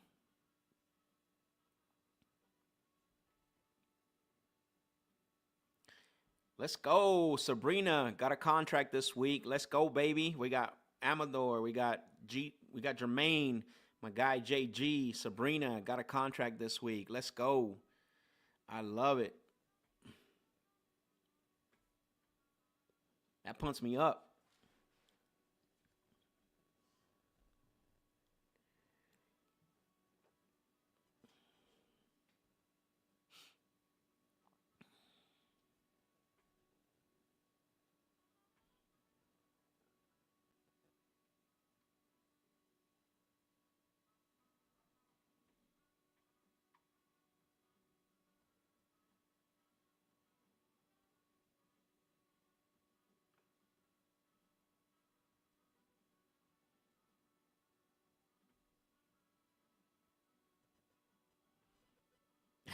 Bro, what? He said, funny story. The lady who gives me my code violations is selling me her house. Hey, dude, this is I love this, bro, because like I've always you got to be loud about what you do. Now, you don't want to be obnoxious. That's not what I'm saying. But you got to be loud about what you do. If people don't know what you do, well, if Jermaine didn't tell people of what he does, he wouldn't have got this opportunity. That's how I got my first deal, by the way, guys. I don't know if you guys have heard my story, how I got my very, very first deal under contract. I was going around, even though I hadn't even bought my own personal property, right? I was going around telling everybody I bought houses, and they were like, "Huh, what?" Like, you know what I mean? I buy houses as is. I told everyone. I even had my wife telling people at work that. And guess where my first deal came from? It didn't come from the bandit signs that I was putting out there every single weekend. It didn't come from the yellow letters I was filling out on the table every single every week, right, at night, having my kids do fold them, put them in the envelopes, and then send them out. It didn't come from that. Where the deal came from was actually similar to this. It came from a lady that was working with my wife. She goes, your husband buys homes like as is, like no work? And she's like, yeah. My wife's like, I don't know, talk to him, right? And so I ended up meeting with her, and I got that testimonial, and I have it. And you guys, I didn't know what I was doing. That was my first video that I ever did. And so that's how I got my first deal. Very first deal is because I was telling everyone that I bought houses. Everybody knew what I was doing, right? And if they didn't know, I make sure that I talked about it, right? I make sure that that they knew. And this is a good. I love this, bro. Right? People have to know what you do. This is why it's so important to be loud about it, right? Um, be loud about it. People knowing what you're doing, and that way opportunities will come your way, right? If you don't knock, the door won't be open, right? If you don't ask, you won't receive, right? And you guys know the last one: seek and you should find. So again, you need to be loud about what you do. That's how I got my very first deal under contract. Was a lady that worked with my wife at her past tense job. Like, she had a condo in Phoenix that she had been making payments on for over 2 years. Had no idea that she could sell the property as is. She thought she needed to fix it up. Most sellers don't know. Don't assume that they know. And yeah, we picked it up for like 45. I want to say 45 or 42 is what she owed on it. Didn't want any money. She just didn't want to make the payment anymore. And we ended up selling it for 60, like 61 or 62. I can't remember. So that wasn't a bad first deal. And it came from, obviously I had to do 50-50 because I partnered up with someone, right, to move the deal. But still, at the end of the day, that doesn't matter, right? So, yep.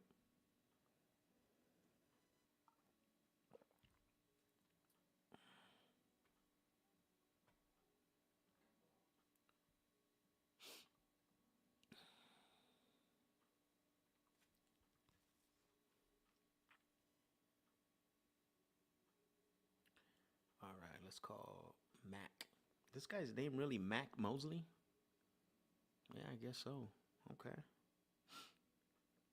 Return of the Mac. What do you know about that, Jermaine Green? Return of the Mac.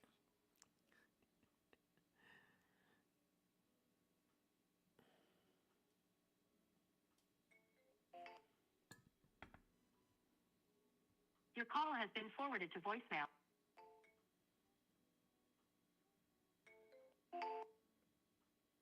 Your call has been forwarded to voicemail. Damn, that's quick. Well, we finna drip him.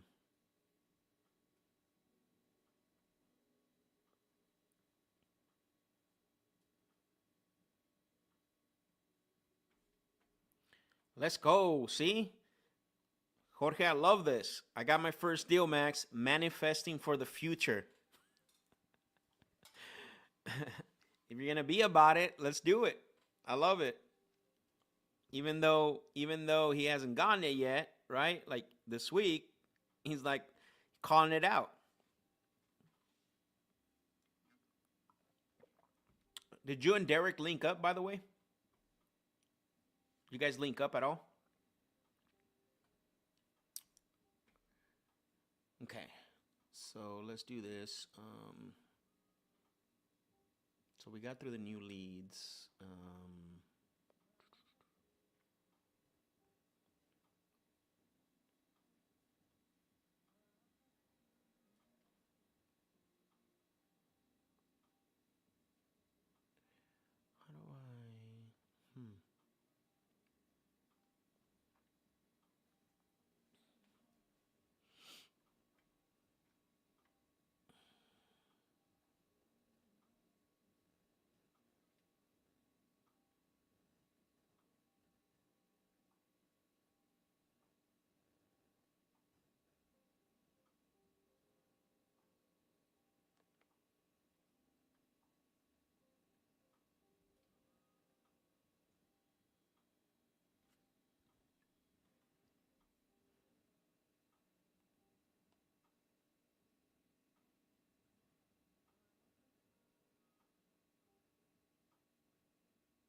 Yes.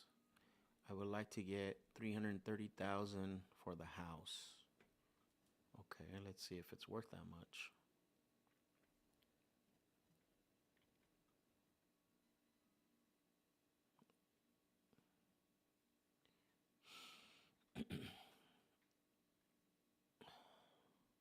$330,000.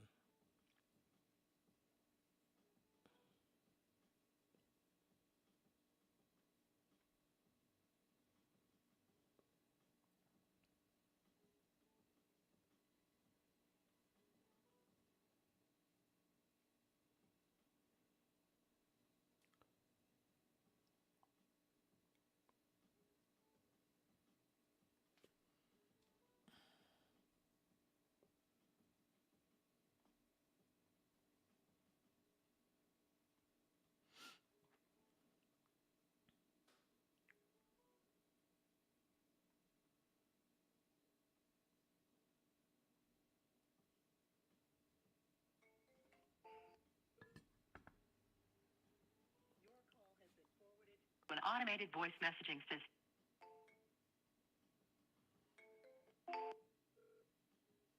Your call has been forwarded. So weird. Well,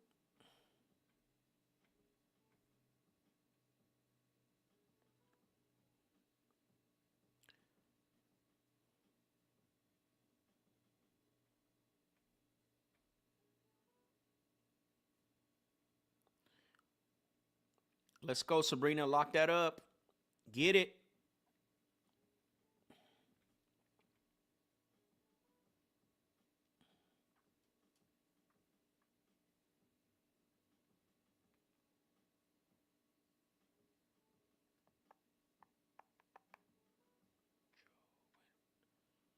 Is this a different Joe?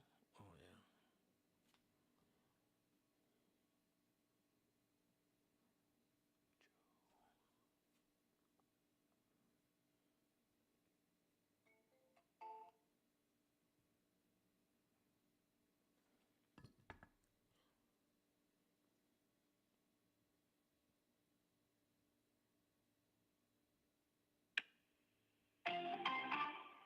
The wireless customer you are calling is not available.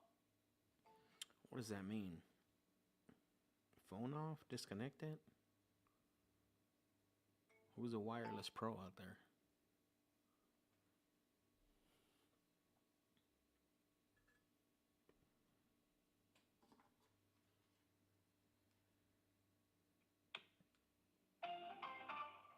The wireless customer you are calling is not available. Please try again later. El cliente de servicio móvil al That mean it's not. Does that mean it's disconnected?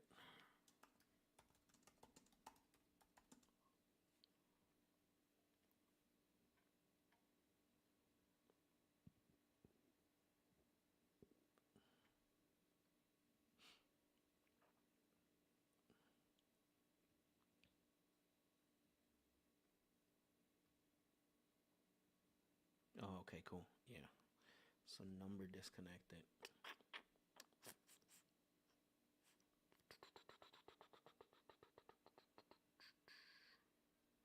On to the next one. On to the next one.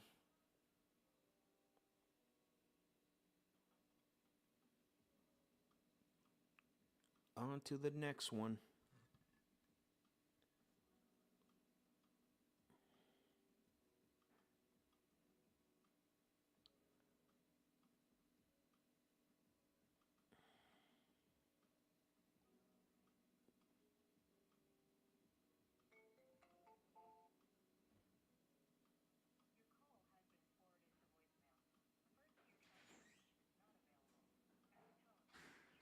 record your message.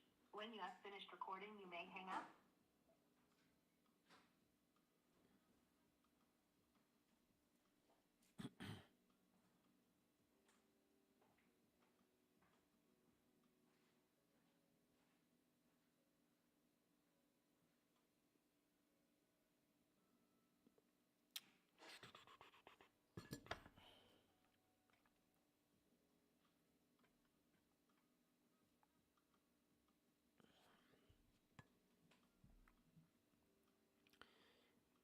This is the way the game is played. You got to continue making the dials. The next one could be the next one. Ooh, I like that. The next one could be the next one.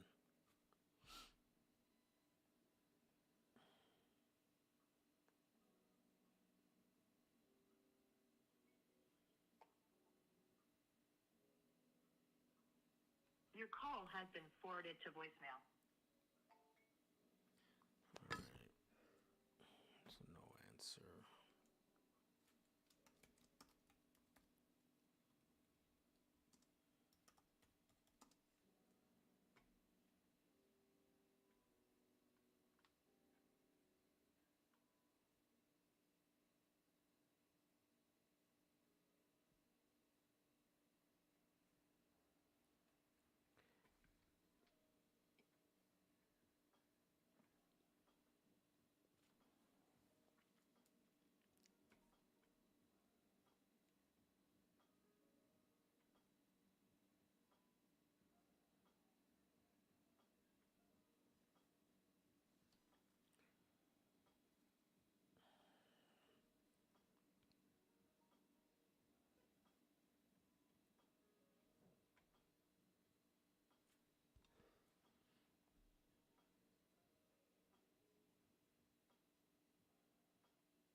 You have reached the Garrett residence.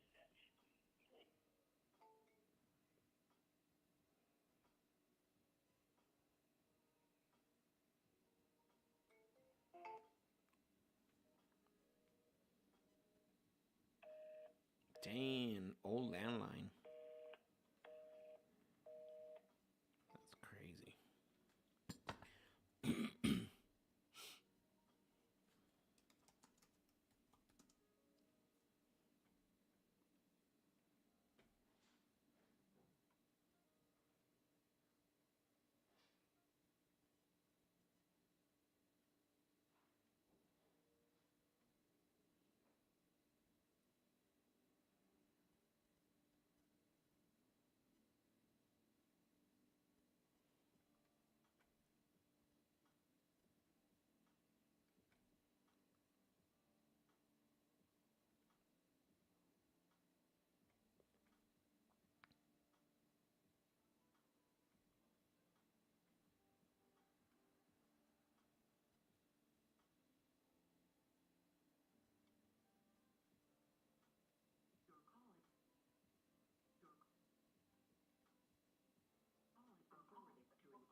Your call has been forwarded to voice.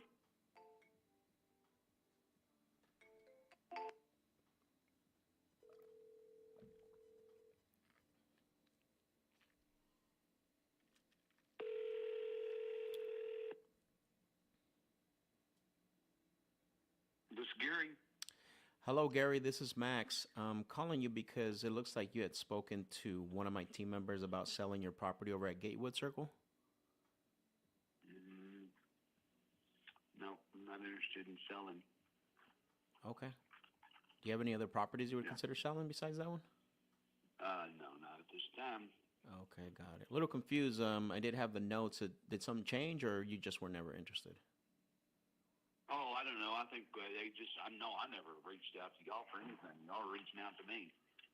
Okay. Well, that sounds Yeah, all right, but I'm Gary. not interested. Yeah, sounds good. Bye. Big Gary. He ain't interested. You reached out to me.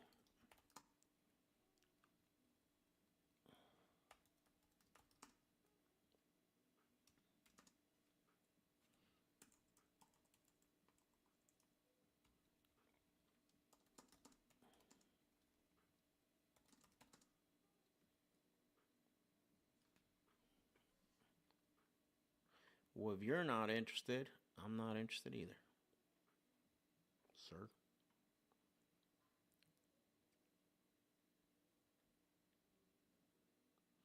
Gonna get him out of my pipeline to not interested.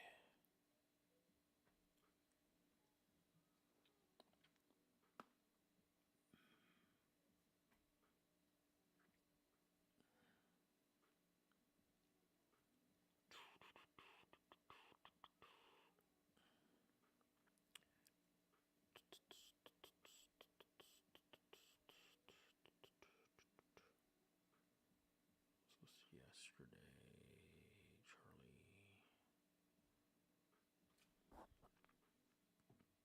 So, quick tip on the cliffhanger voicemail.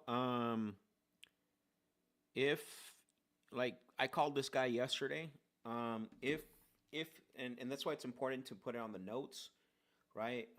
You don't want to overuse the cliffhanger voicemail like back to back like this.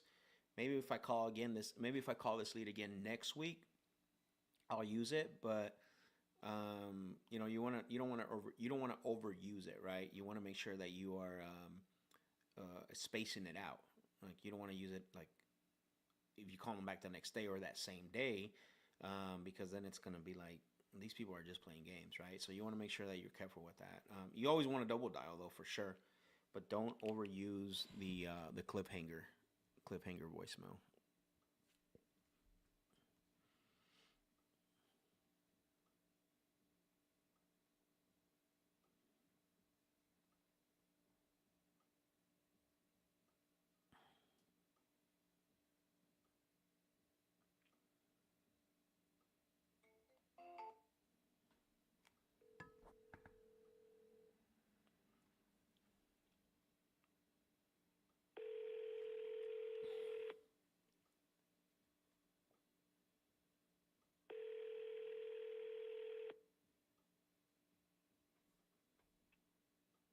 Please leave your message for 81.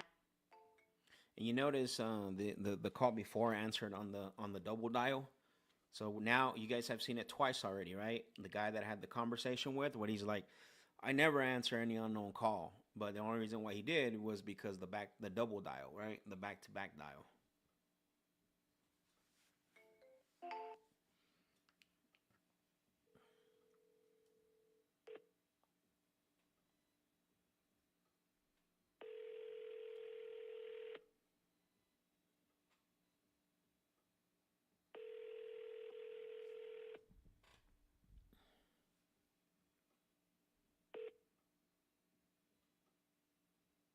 Please leave your message for 81. All right, no answer. Again, I left this guy the cliffhanger voicemail yesterday, so I'm not going to do that again.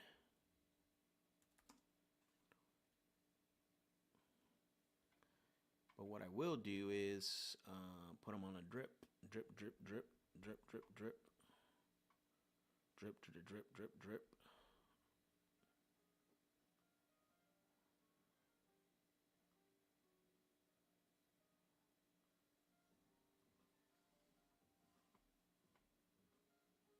Drippity drip.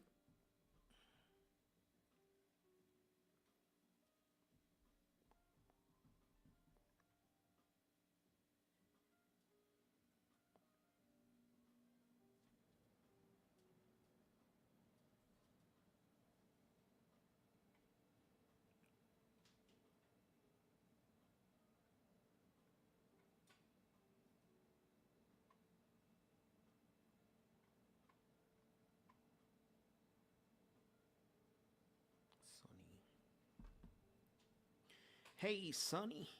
Sonny.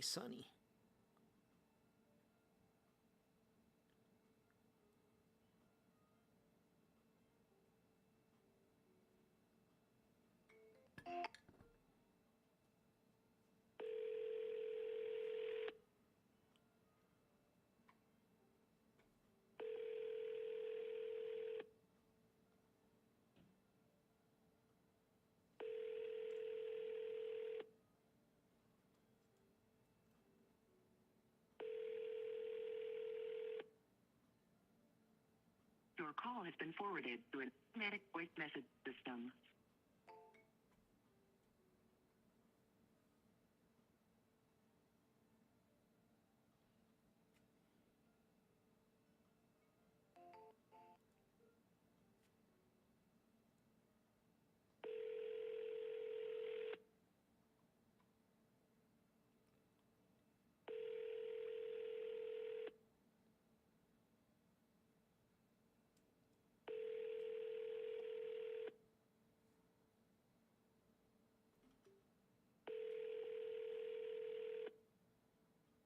Your call has been forwarded to automatic voice message system. 61560617779 is not available.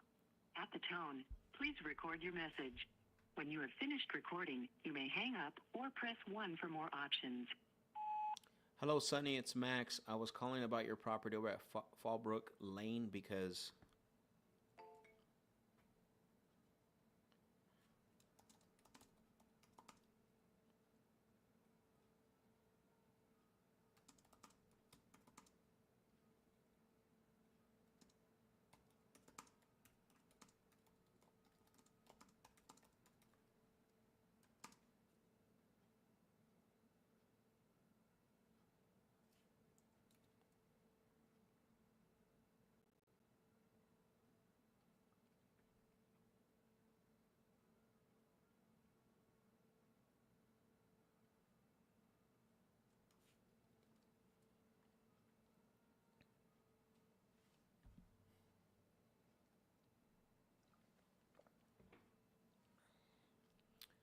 all right, so this guy, I've attempted to call him 2 times. So I'm on my second attempt.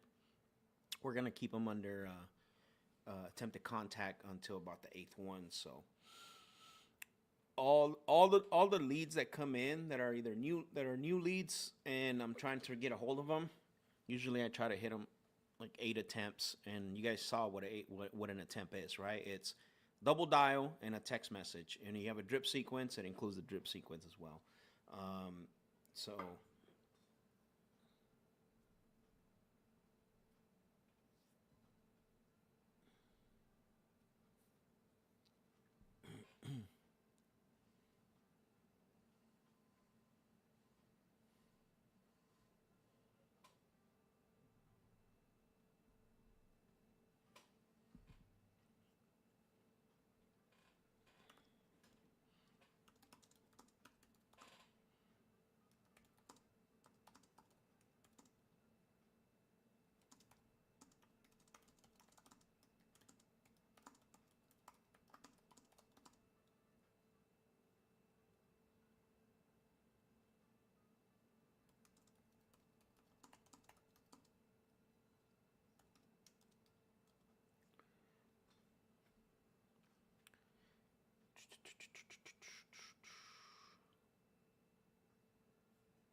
boom, boom, boom, boom, boom, boom, boom, boom, boom, boom, boom, boom, boom, boom, boom, boom.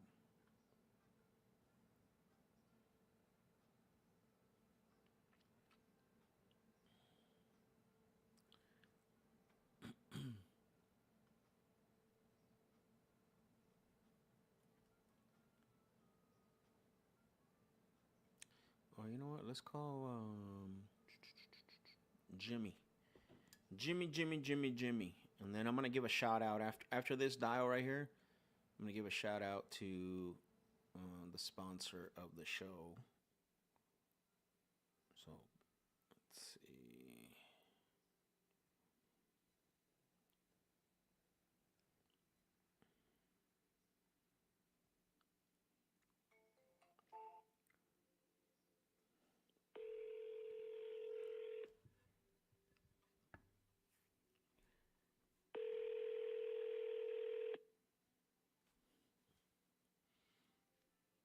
Hello? Hello, Jimmy. Yeah, Hey, Jimmy, it's Max. yeah. Yeah, I was calling you just to follow through. I sent you the document over email. I spoke with you yesterday, and you mentioned that I would be getting it back yesterday evening. I've been so busy back, so I just hadn't had time to do it. I'm trying to finish up something right now for court. Let me get this finished, and I'll see if I can get back with you as soon as I can. Okay? Okay, All right. just so that I'm not just waiting around. Like, what time should I expect? A call or an email back?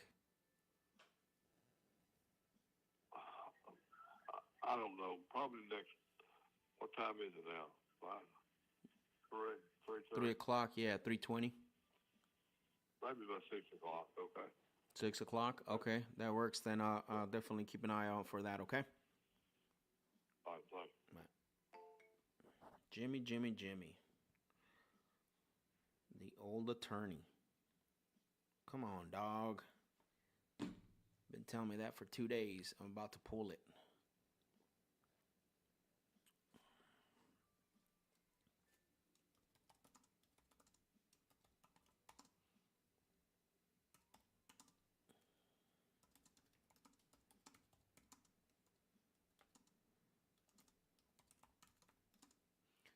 The great thing is, 6 o'clock his time will be 3 o'clock my time.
All right.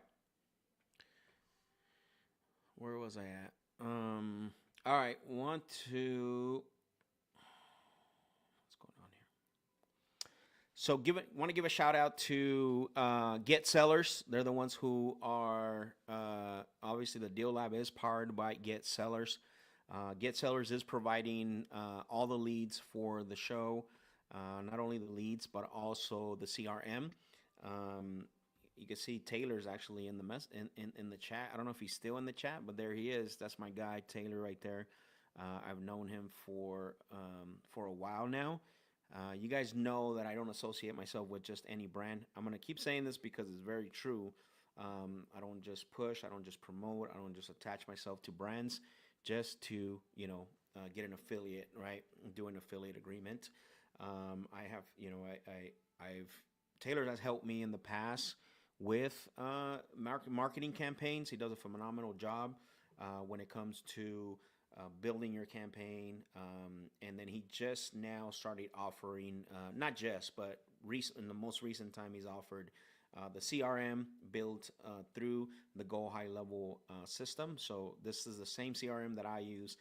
The same drip sequences, the same stages that you can build it out just like that, or he can build it out for you. And so if you guys if you want to have a consultation call with him, so either about PPC campaigns, they even do PPC, and he just shared with me yesterday something new they're coming out with. I'll let him tell you guys about that if you do meet with him. And if you're or if you're interested in the CRM that I'm using, you can book a call with him. A consultation doesn't cost anything. At the end of the day, this is what he does. Kind of like this is what I do.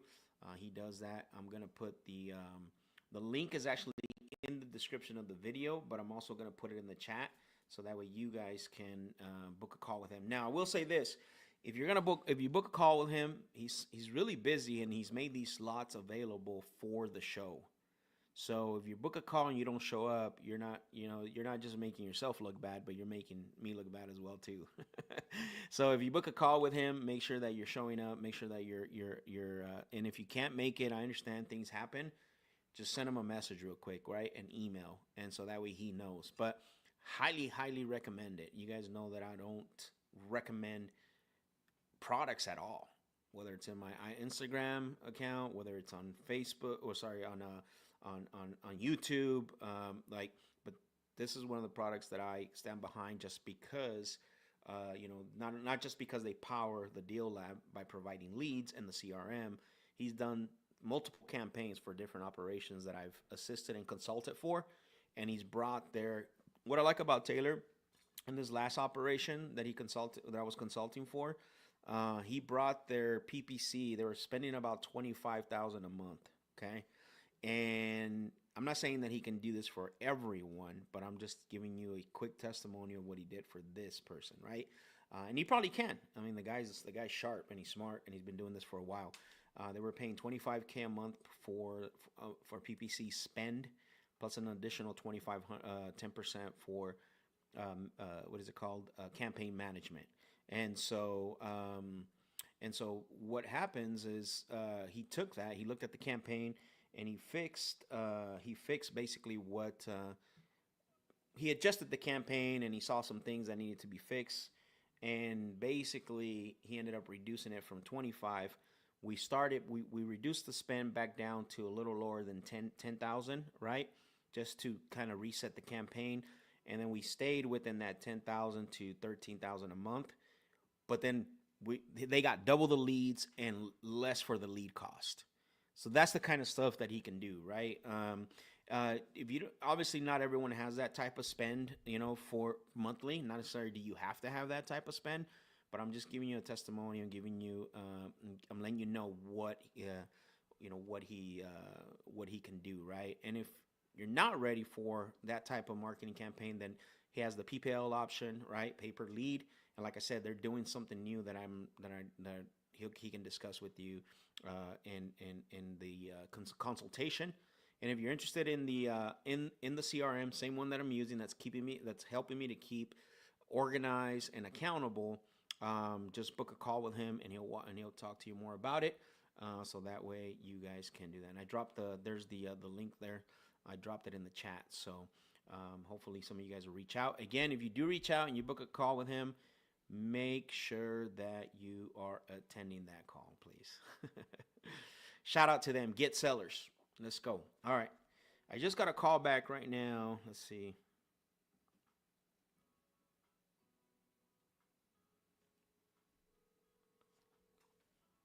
Hello. Hey, what's up? Hey, okay, so I talked to the seller. So the offer was put for 1.4. Mm-hmm. And I told the seller 1.3. Yep. And he was like, just today I am feeling gracious and I'm in a bind and all these things. And he's like, is there any way I've got like a $45,000 deficit from another property that I'm trying to lock in? And I was like, okay, well, I'll see what I can do. And he's like, well, if you can get me closer to like 1.35, we have a deal. So I did. I got the buyer to 1.45. Okay. He does have a private money lender, so he's sending all the information to them, but because it's Good Friday, they're not open. It is a private money lender that he works with all the time. He is an investor. Okay. And so I told the seller that. So we'll probably hear like Tuesday, no later than Wednesday, on how to proceed and things like that. So I let the seller know he's good with it. I'm going to call him on Tuesday, no later than Wednesday morning, and then hopefully we can lock this thing in. So Okay. Do we need to send him a purchase agreement or not yet? I probably wouldn't scare him off just yet. He's still holding on to us. I mean, you can. I guess it doesn't hurt to send it to him for 1.35. Yeah, I mean, But my only issue is like if it's not exactly 1.35 and then oh, we change it. got it. Yeah. You know what I mean? Well, So maybe wait till we hear from the lender, the private money. okay, because we can also, again, just for urgency purposes and get it locked Yeah. up, we can also add but then if we put too much, I mean, he's holding on to us, but I mean, that's just by word, right? So, Yeah, that's what I'm saying. I would love to get him locked in. What does he think he owes? He said, or I what? don't know what he owes, but he needs 1.35, So why and don't we? that's what I have the seller. I mean, that's what I have the buyer. I have So the buyer for 1.45. let's go. I love it. Dang, that's crazy. What I was gonna say is, why don't we lock it in for the 1.35, and Okay. then we can put on the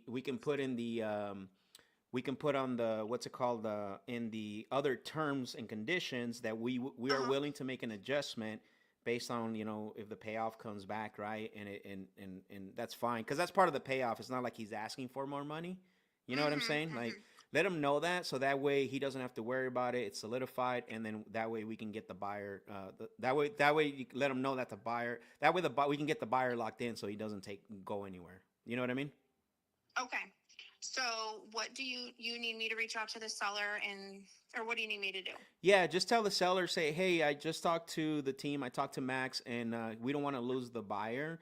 So the next step would be Max wants to send you the actual the next what the purchase agreement Okay. for the 1.35, Mm-hmm. and then we're gonna put in the inside of the what is it called, additional terms, that we're Okay. willing to make an adjustment if the payoff comes a little bit higher, and then that way we don't lose the buyer. Tell them that's what we're afraid of. Okay. Yep. Got it. Okay. Awesome. Yep. I'll give him a call back and let him know. Beautiful. Thank you. All right. Yeah, Yep. no problem. All Yep. right. See you. Bye. Woo, baby, let's go. Not getting too excited, but step one, let's go.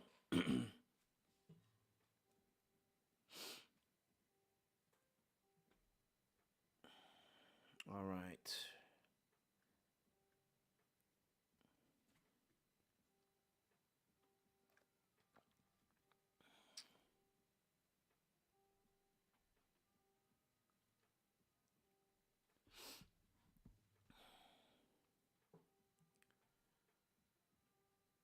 Let's see. Jose said, Max, with the PPC and the PPL leads, there is no need for a dialer, correct?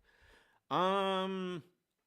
So, just so I understand your question, Jose, you're talking about a power dialer. Um.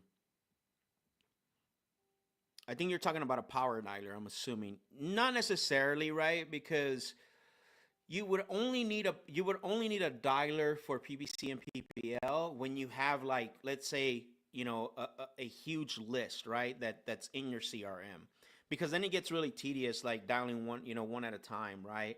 But really you don't. I mean, click to call is fine, because you're just clicking to call. It's not like, the only reason why I am on my phone is because, for the purpose of, you guys won't be able to hear me on the laptop. But if I was on my laptop, I don't need to be dialing. It's click to call, click to call, click to call, right?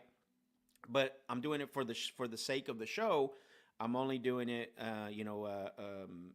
on my phone, so you guys can listen to the call. You know what I'm saying? But you don't need a dialer per se, right? You just need a phone. You just need something that you can call out of, right? Usually a dialer you need for, like, cold calling, or let's say you get a bunch of cold call leads, and you want to run through them. Now, like I said, if you build up, let's say you've been doing, you've been receiving leads for over 6 months to a year, well, your pipeline starts to get a little bit big, right? And you're not gonna be talking to all those leads, right? And so then basically a dialer can help to run like a campaign, a call campaign, but you don't really need a dialer per se, right? I mean, the click to call works just fine. That's in my opinion, anyways. Maybe some other people, and it all depends, right? But well, you do need something to dial with. I mean, at least. Stephen Ray, what's going on, bro? Long time no see. Let's go. Taylor, let's go, baby. El Cerrador, coffee for closers. Jeesh, let's go. Taylor, the GOAT. Appreciate you, bro. All right, let's not get too excited. We're moving forward, which is great. Uh, now we just got to get that. Now we just got to get that in writing, and then get the buyer locked in, and we're we're good, right? And then we move to the what I want to say to escrow. So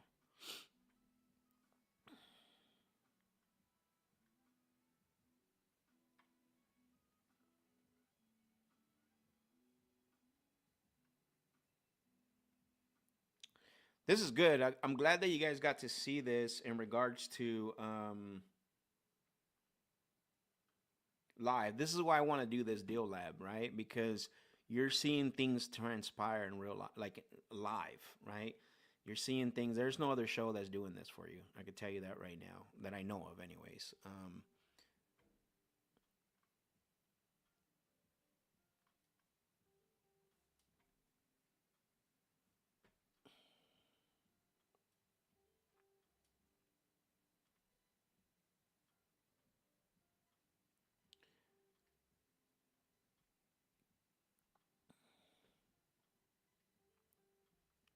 All right, let's see. Who are we calling next?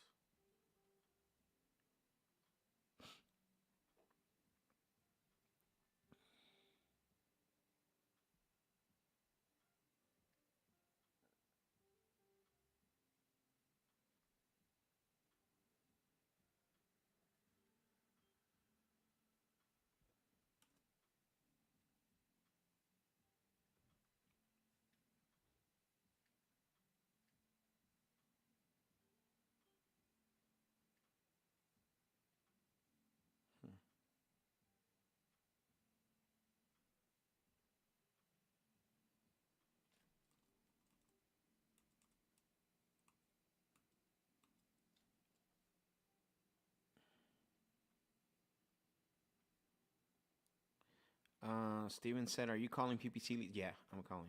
I'm calling PPC leads. Let's see. Hey guys, I'll be back in 2 minutes. Go get some water. Go stretch your feet, your legs, your feet. Go get some water.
Mm-hmm.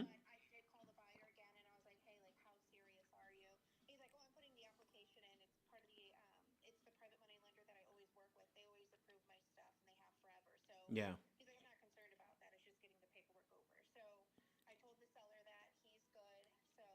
Okay.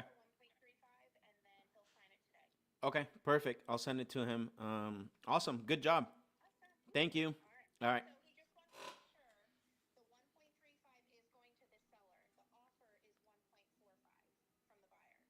Yes, right. Yeah, yeah. So yeah, yeah. So the contract was sent to the seller for the 1.35. Yeah. Okay, cool. All right. Thank you. Bye. All right. So that means I got to write a contract for.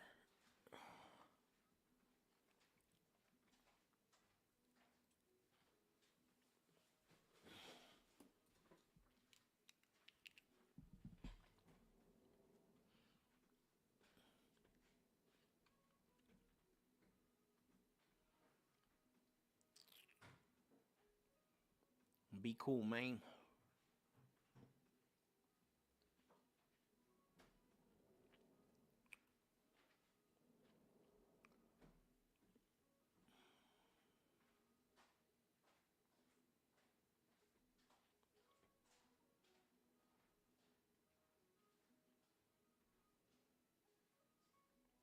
All right, I got to write this agreement really quick, and then I'll get back to making some calls.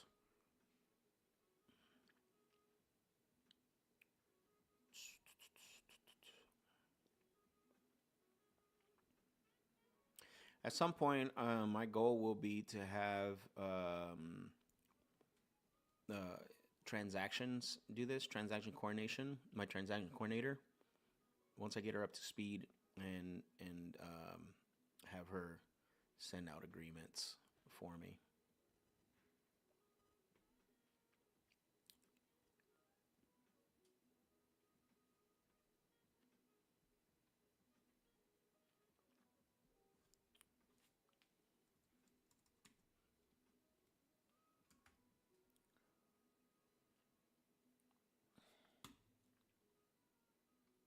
All right, let's see. Let me get the info.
All right.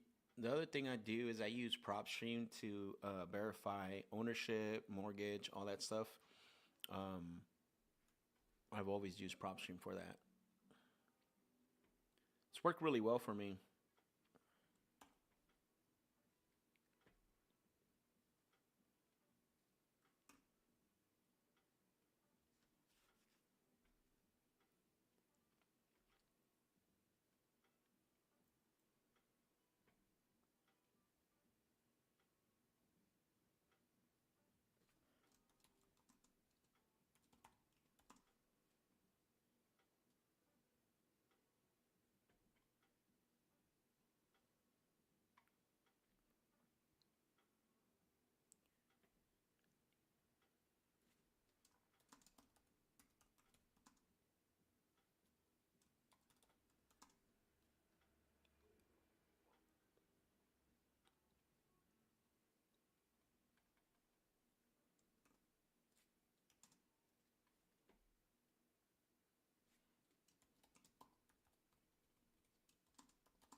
There was someone else that was helping us to see if we can find buyers for this. Um, so I just let them know that we ended up finding a buyer, but we are still, you know, we're still open to backups just in case. But we're not gonna need it. It's gonna go through.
What questions do you guys have while I'm filling out this contract to send to the seller? I can answer some questions for you guys.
Um, Jermaine says, I'm sure I have a general idea, but what are some of the cons when it comes to PPL and PPC leads?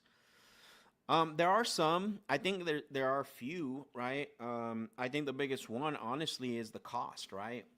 It can have an impact on you, only because only it, only because if you're not treating those, or if you're not working those leads, right? If you're not treating those leads with a high priority, and your conversion is is the and your conversion skills aren't up to par. Because I've always said this, Jermaine, the PPC leads are not cold call leads, right? They are, and when I say that, and here's what I mean by that. Um, Cold call leads, typically you'll have a big batch that would come in, right? Let's say you get 5 a day. You need a lot more volume, one. And then the other thing is that you're going to need what I want to say, you're going to need more leads, right? And you're going to run through a lot more leads, because a lot of times the cold call leads are just curious, right? They're not serious, they're curious. And so the mindset's a little bit different, because you got to do a lot more qualification. When it comes to PPL and PPC leads, like, your mindset should be every single one of these wants to sell, right?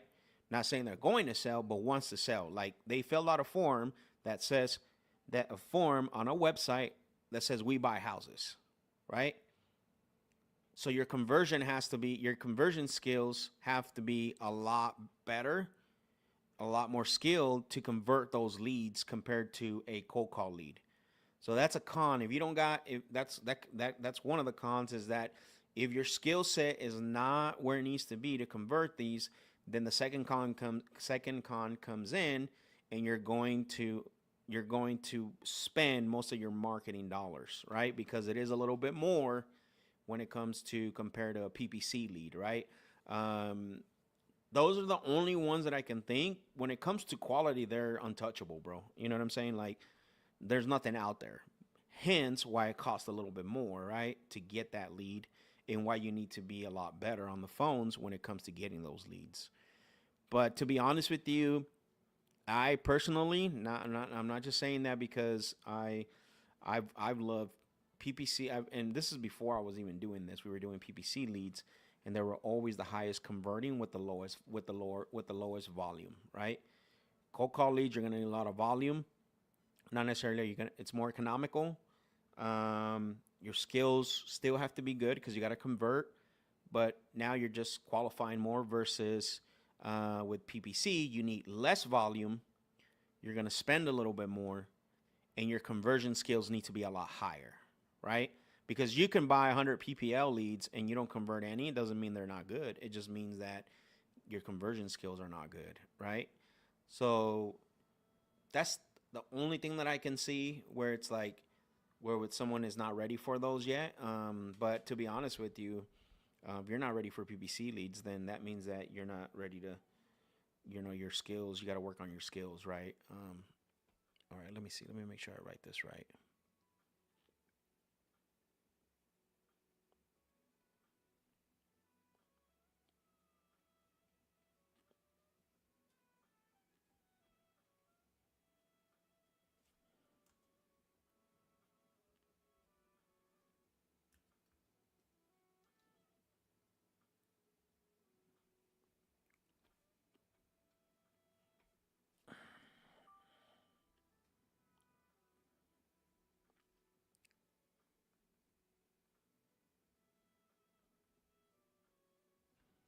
I'll get to your question right now, Rich.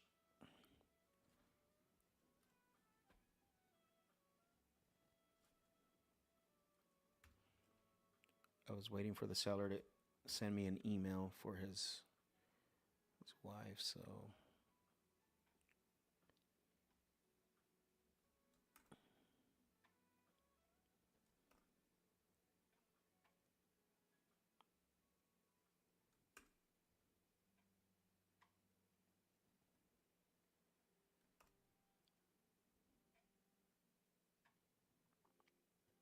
okay. So who do we have here?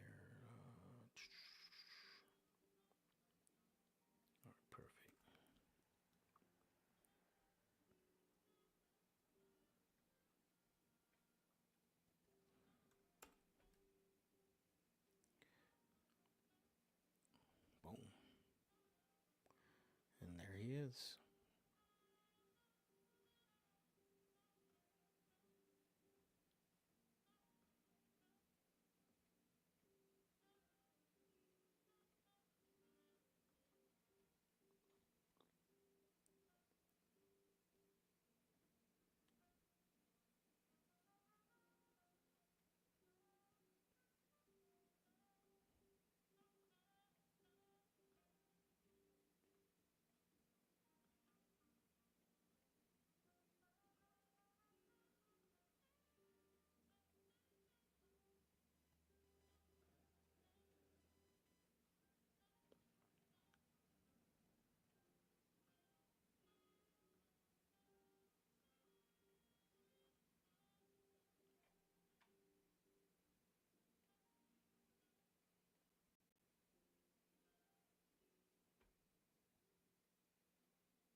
Uh, uh, uh, uh, uh.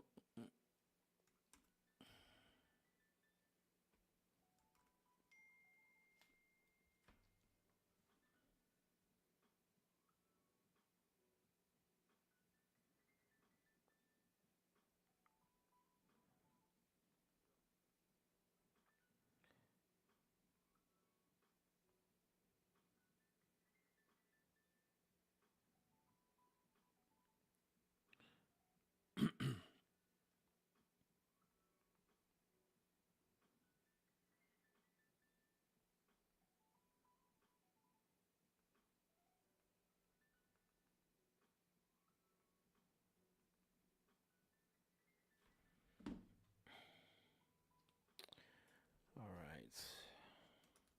Sorry, guys. It's taking a little longer than I thought. But this is the exciting stuff.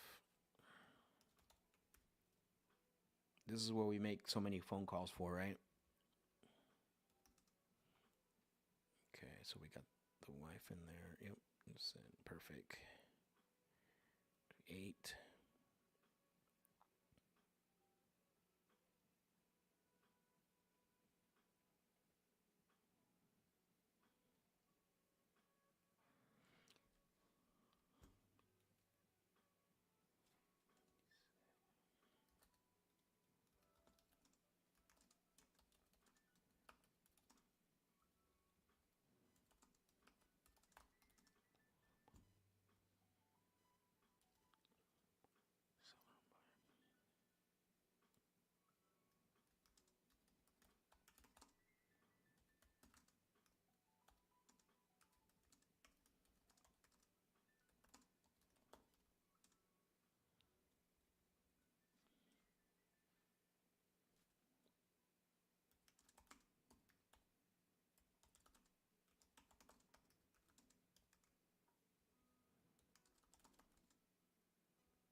Boom, boom, boom, boom, boom, boom, boom.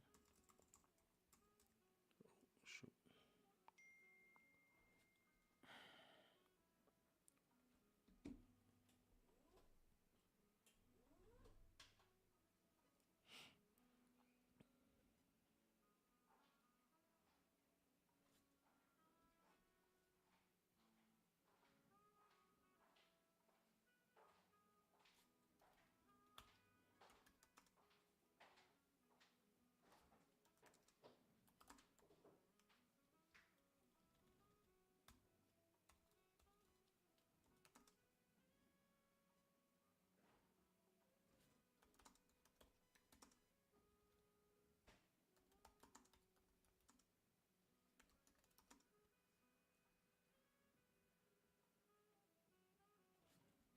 I'm just adding a few additional terms on here just to make sure what we agreed upon. Seller and buyer agree that an adjustment can be made on the initial offer based on the final payoff if needed. Okay, perfect.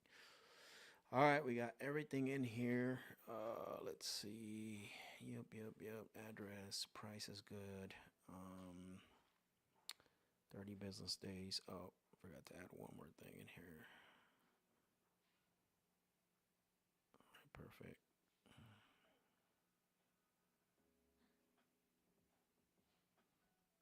Okay, perfect.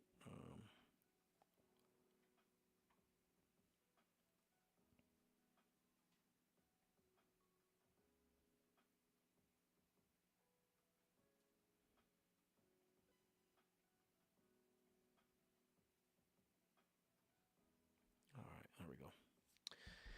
All right, just double check it now, and then I'm gonna send it out, and we'll be good. Get that signed. Okay, name looks good. Address looks good. Price looks good. Let's see. The close of escrow looks good. Initial. Let's see. Seller and buyer agree that an adjustment can be made on the initial offer based on final payoff if needed. Perfect. This is good. This is good. Good. Okay. I likes.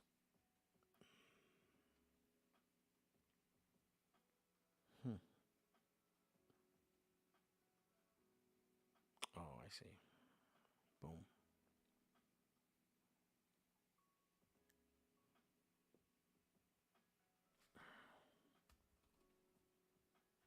Okay, continue.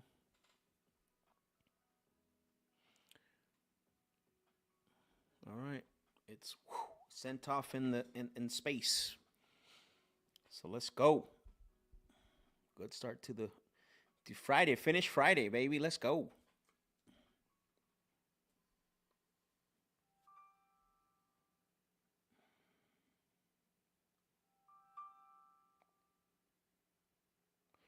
Oh shoot. Dang. Uh-oh. Something happened.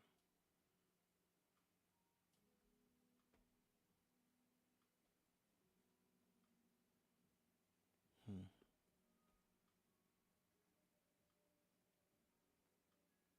Oh, I see what happened.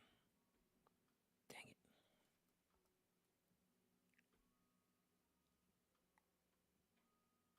There we go. Set signing order.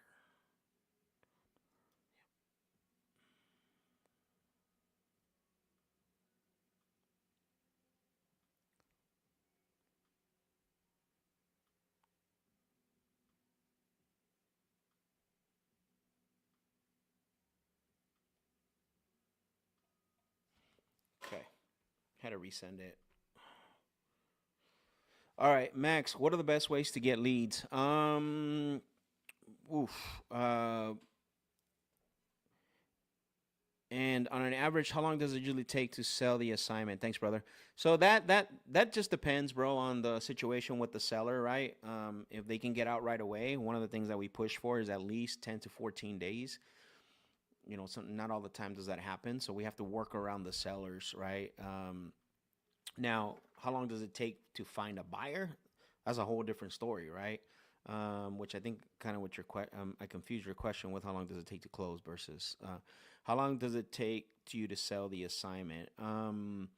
So it just depends on the deal, right? I think it depends on the deal. You know, if it's a really good deal, it won't take that long, right? If it's a decent deal, then you got to work a little bit more in order to find a buyer, right? If it's a great deal, or if the deal sucks, then it's gonna take a lot longer, right? So it just depends how you run your numbers. Now, one thing to remember is you make your money when you buy, but you don't get your money until you sell. So when you're contracting properties, you got to make sure that you're buying at the right price, you're contracting at the right price, and then so that way it is an actual deal, right? So just make sure that you're aware of that, because you know, if you don't contract right, then you're not. It's going to take you forever, and you might not sell it at all. So again, if it's a really great deal, quick, right? You find a buyer right away. If it's like this one here, this Naples one took probably a week. I would want to say. I would say to get a real buyer for it.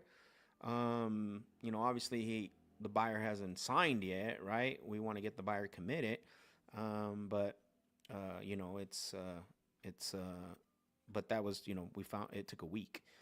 So it all depends on your deal, bro. Honestly, to answer that question. Now, in regards to your first question, what's the best way to get leads? I mean, I don't think there's a best way. I think it all depends on your personal situation, honestly. Like, because if you have the money, you can go straight to buying, you know, PPL leads, or hire cold callers and send them, you know, 20, 50,000 records, right?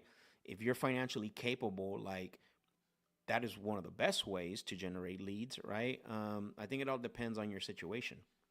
To be honest with you, it depends on your situation, just because, you know, everybody's situation is different, right? If you, let's say that you're just starting out, you know, if you're just starting out, then, you know, driving for dollars is a good way. Going to what I want to say, down in the going to the courthouse, I mean, it's been so long. The city hall, courthouse, or wherever, records office, and pulling the code enforcement list. I mean, that's a really good list. So it just depends, bro. Honestly, like, that question is really difficult to answer, because it's based on where you're at, right? Where you at right now on that. So let me know in the chat, and if you can elaborate a little bit more, for me to give you a better answer on that.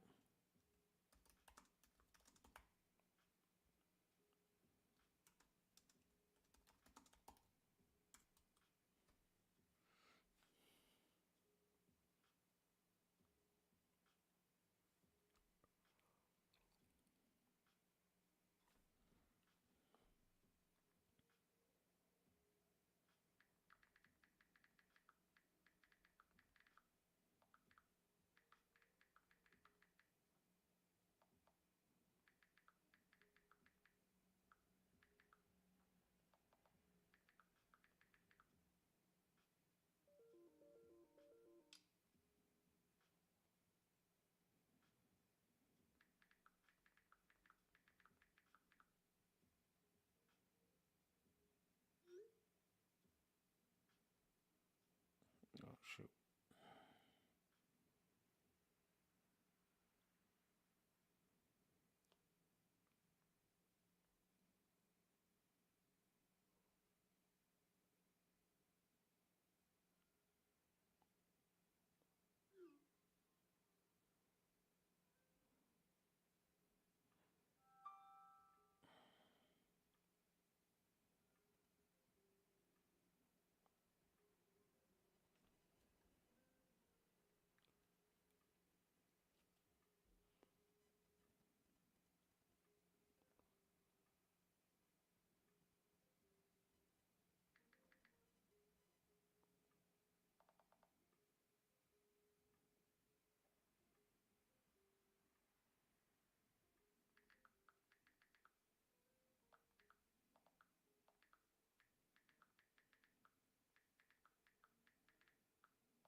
When driving for dollars, don't look for distressed properties. Look for distressed sellers. I made that mistake.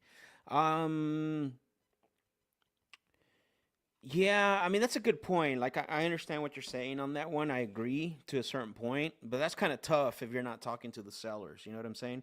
Unless you're, unless you basically, what I want to say, unless you talk to the seller, you know, that's the what I want to say. That's the only way you're gonna know. You know what I mean? If the seller's distress. So you have to go to the next you have to go to the second best thing, which is the actual property. You know what I'm saying?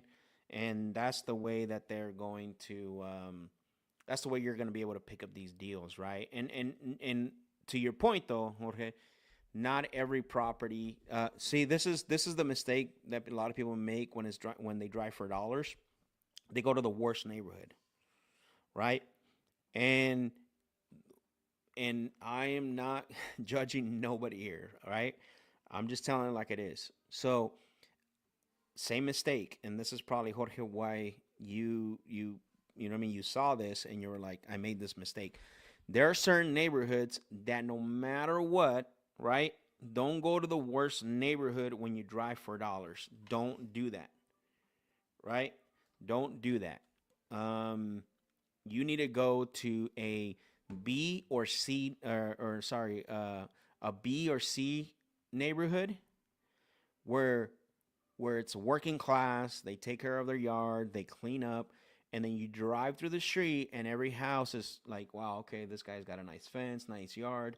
Oh wow, this person right here, they got a nice, you know, this and that, and then all of a sudden, boom, you got somebody that the house has got, you know what I mean, that's sticking out like a sore thumb, right?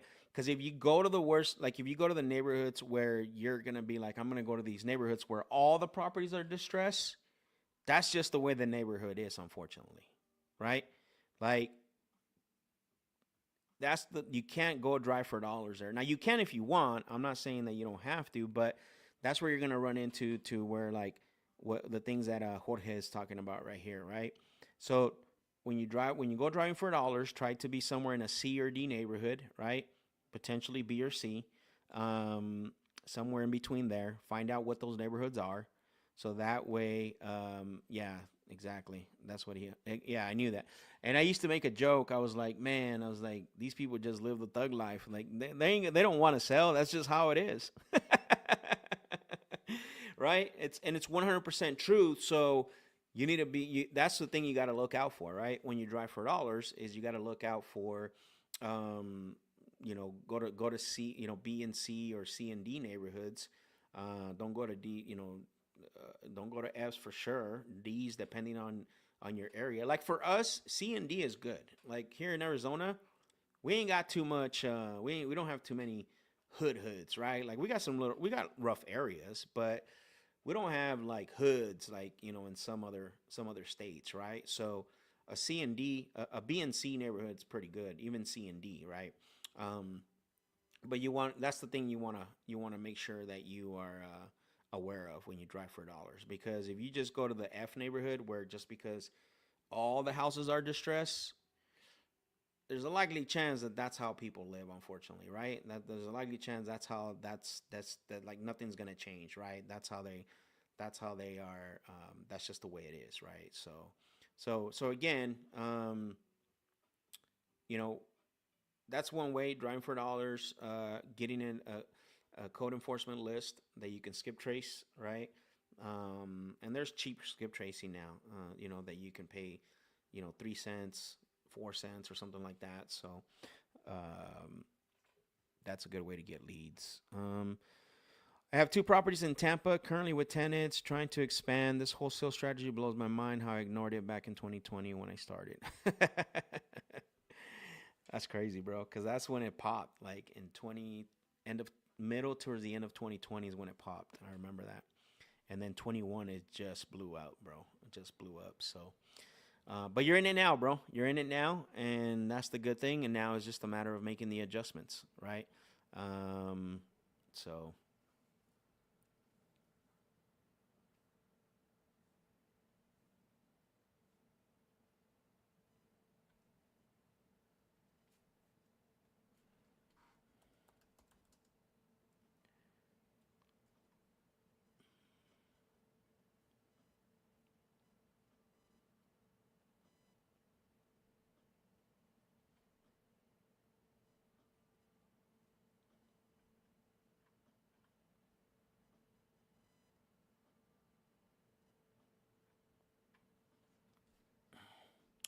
All right, the seller just called me, so I need to call him back. Might have to mute this conversation.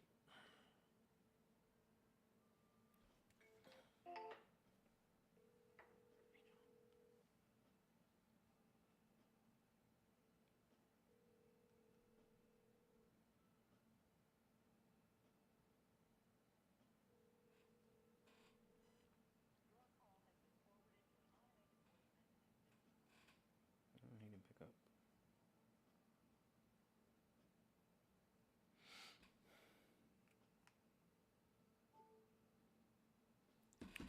Okay, that's weird. The CRM sent him automated text.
Okay.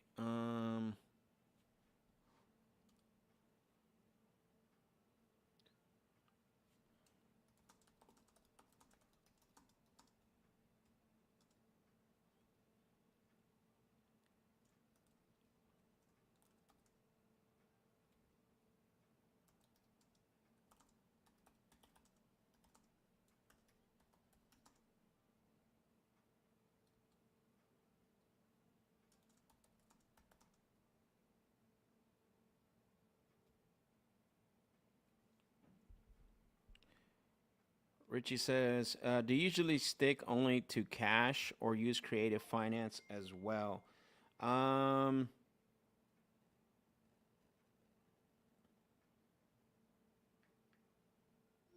so no, I don't stick to cash only. I meet the sellers where they're at, right? Obviously, I always pitch the cash first. That's always my go-to.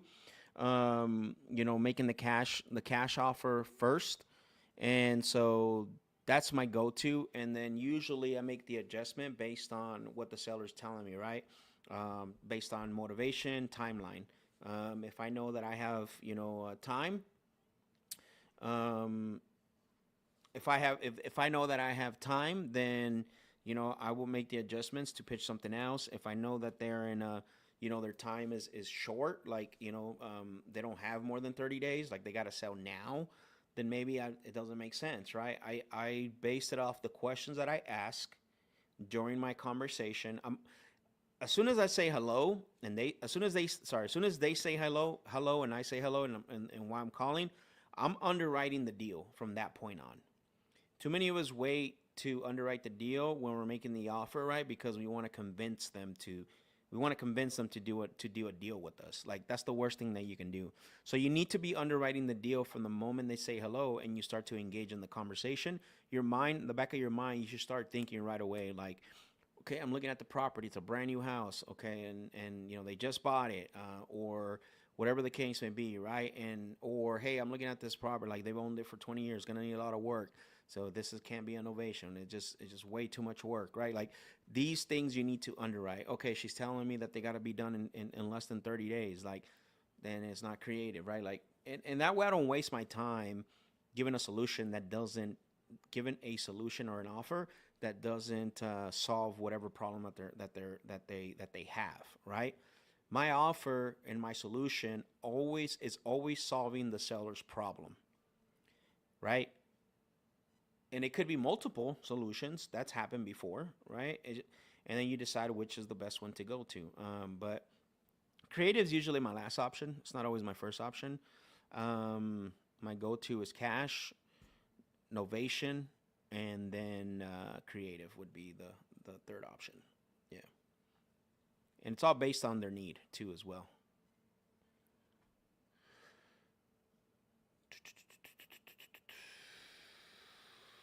Oh man, let's see.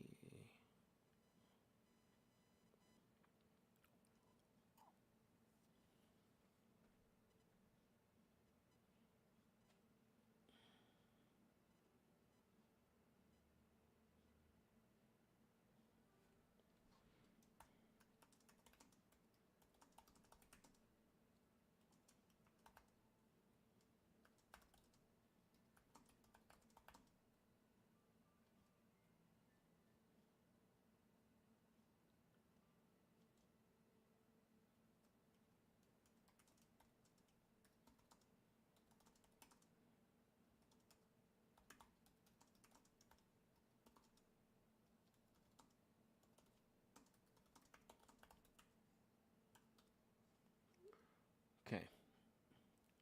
Man, time is it's already 1:23. Wow. This is crazy, bro. See what happens when you're productive? You don't time is not even time is crazy. Makes sense, brother. Thank you and I appreciate your time. You're welcome, brother.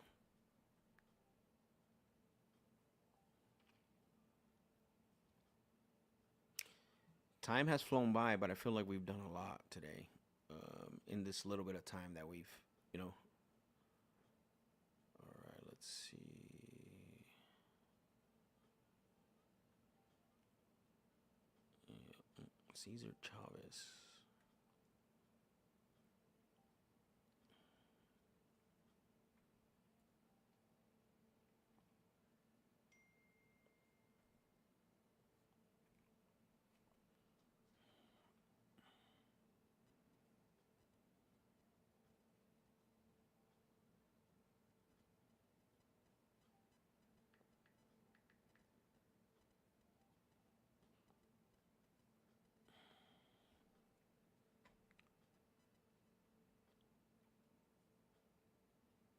Hmm.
Nine, three, one, three.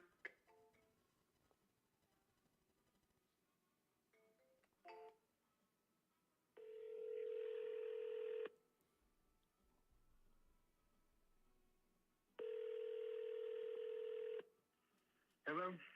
Hello, Brandon. No, you got the wrong number. Okay. Do you have any relation to the property at Patricia Drive? I guess not. He thought about answering to Brandon, huh? What should we do with this one? This one's tricky. Let's see. I'll try calling again. So we got him second attempt.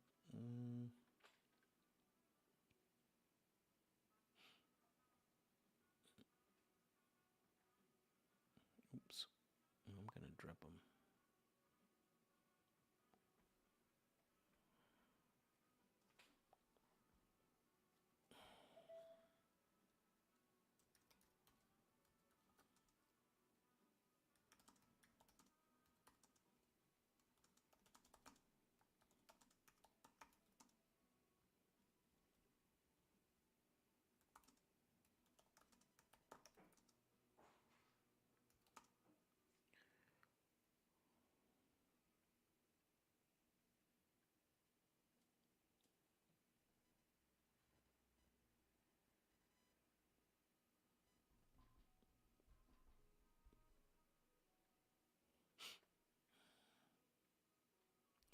Sorry, you got the wrong number.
Oh, what the? What the? What the?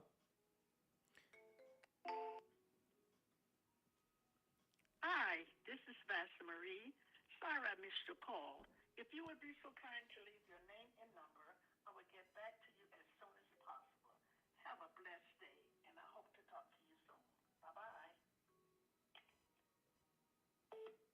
Hello, Vassy. This is Max. I was calling about your property over at Alabama Avenue because,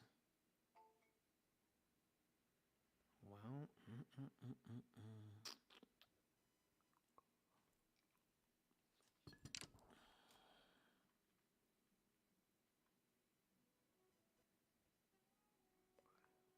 first attempt.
Three, three, four.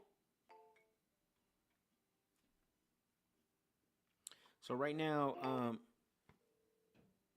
Hi, I am a Google virtual assistant recording this call for the person you're trying to reach. Before I try to connect you, can I ask what you're calling about? property.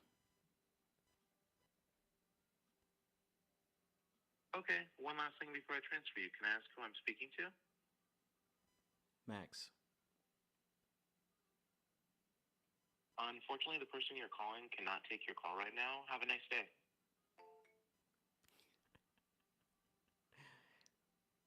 That was fake. Big fake. A Google Assistant. Okay.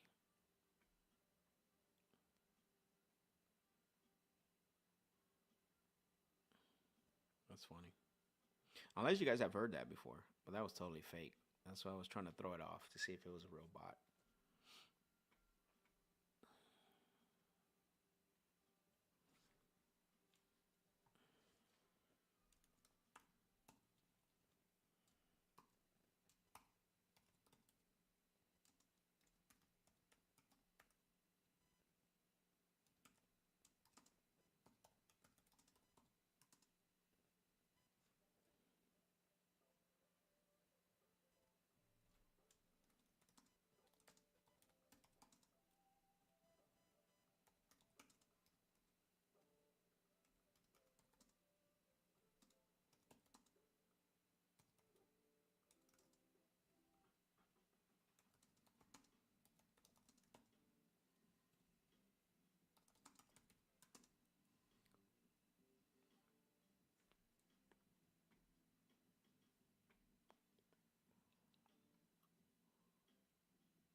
That was loud.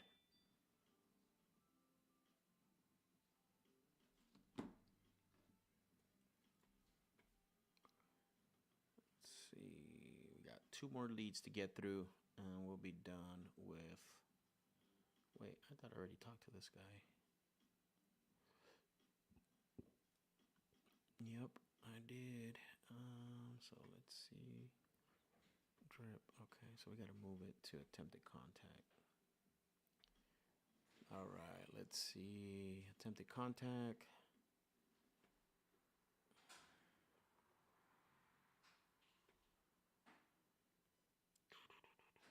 Yep, okay. Yep, so we got 2 more leads to call.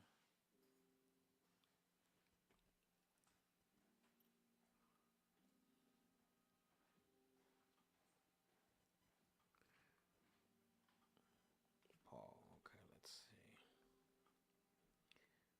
Get 2 more leads to call, and then we'll wrap up.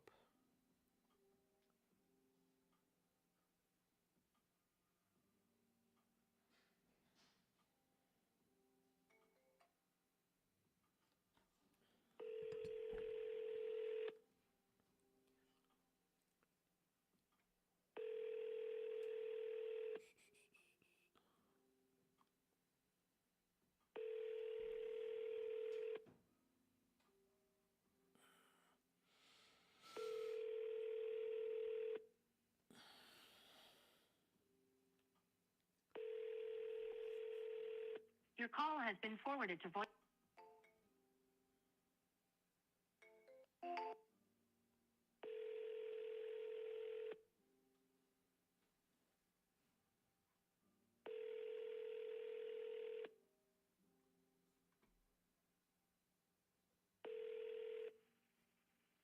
Hello? Hello, Paul. Yeah. Hey, Paul, this is Max. I was calling you because you had spoken to one of my team members about selling your property over at Waynesway. Yeah. Okay, perfect. Like I said, I thank you for confirming that. I just like to verify some information with you and ask you a few quick questions to see if the property qualifies for an offer. Is that fair? Sure. Thank you for that. Sure. I'm pulling it up right now, so bear with me, okay? Okay. How's your day going by so quick so far? So quick. Yeah. So far, so good. Yeah. Been working outside. Oh, well, that's good to hear. That's good to hear. Okay, let's see. Bear with me here. System's being a little slow. No, it's okay. Okay, I pulled it up. Oh, okay, got it. Can you? So I have the information in front of me. What I can see online, obviously. Can you verify the bedroom and bathroom count for me? Yeah, 4 and 2. 4 and 2. Okay, perfect. That's what I'm seeing here. So that matches. And then I am seeing the property being right around 1,332 square feet. The property is, well, I think it might be more than that. You said over only 1,000 square feet. The property. Yeah, I see 1,332 to be exact. That's what it's showing. But That seems like a lot less than an acre. Mine's a little over an acre. oh, sorry, not the property, the home, the house itself. Excuse me. Oh no, the house itself is 2,000 square feet. Oh, okay. Yeah, and this is why I like to get confirmation on that because you can see there's a big disparity, right? Yeah, if you're looking at Zillow, they've got me at 13 something, like 1342 or something like that. Yeah, Realtor.com has you at 2,012 square feet for the property, for the house. Yeah, okay. Yeah, that's right. That doesn't include the garage. But the garage is another. Yeah, they're just including what they call living space, right? Yeah. Which makes sense. Okay. And then you did confirm that it is a little over an acre. Yes. Okay, perfect. So let me make sure to take note of that. Okay. Well, thank you for confirming those things for me. And then one thing I don't know is this a rental property for you, or is this your primary residence? No, this is my primary residence. It is your primary. Okay, got it. No problem. Okay. And then one thing I know in the past when I talk to other sellers, usually they do have someone else that's going to have an input, when it comes to making the decision to sell. Is there anyone else that's going to have an input with you? As far as selling it, no. I mean, I've got a 19-year-old son that lives there, but my wife passed away, and I'm getting remarried. She passed away back in 21. Oh, okay. And, cancer, and I'm getting remarried, and the house is paid off, and everything. So. Okay. Well, I would say I'm gonna say sorry to hear that, and congratulations on getting married soon. This year, sometime, maybe summer or latest October, I think. Oh, okay. Okay. Well, congratulations on that. That's great. Thank you. Yeah. And then just out of curiosity, ballpark, how long have you owned the property? 25 years. 25 years. Okay. 25 years. All right. And I know that I know that you're getting married and you got some few things going on. What's you've owned it for a while. What's got you thinking about selling now besides, some of the things you mentioned? Getting married and moving into her place. Okay. My house is too far away from her work. She owns a salon. So. Okay. Yeah. Move closer, or move with her because the job's closer? Yeah. Okay. Move with her is closer. It doesn't matter where Yeah, of course. With my job, it doesn't matter. So. Oh, okay. What do you do for work, if you don't mind me asking? I travel and sing. You travel and sing, huh? That's. Yeah. Oh, that's cool. What type of music do you sing? It's Christian music, gospel music. Oh, okay. Nice. Yeah. That's awesome. Yeah, I travel with a group of quartets. So. Wow. Okay. That's interesting. Okay, that's cool. All right. And then, what have you tried recently to get the property sold at all, if anything? I haven't really tried to sell it. I've had some. I've had some conversations. Mm-hmm. I haven't put it on the market yet because once you do, you better be ready because you don't need to be sit there too long either, right? And or people wonder what's wrong with it, which there's nothing wrong with it. It's immaculate. I get, but yeah. But yeah, what was the question again? I'm sorry. No, I was just asking if you what have you tried to do recently to get the property sold? Sounds to me like anything. I've had a couple meetings with a couple different realtors. That's it. No, that makes sense. That makes sense. And as far as your timeline, let's say you got an offer you can depend on and you feel comfortable with. What does it look like as far as selling? Like, how soon do you feel comfortable selling the property? Well, that's the thing. I've got a lot to do before I get out of it. I would need, you know, at least till the fall, if not to the end of the year, right? So, Okay. with everything going on with the way I traveled, with getting married, and then just getting everything where I can move out. There's a lot of stuff to box up. Yeah.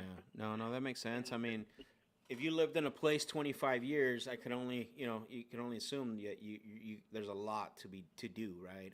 And then Yeah, well, you have a lot going on too, man. You're getting married, you're traveling, singing some gospel music. Yeah. You got a pretty busy Yeah, life well, over there, man. It would probably be towards the. I mean, I don't know if I could. I mean, just to give you the longest I would need was probably toward the end of the year, probably. So. To the end of the year, got it. So typically, when I hear a longer time frame like that, usually I just trying to find out if that's.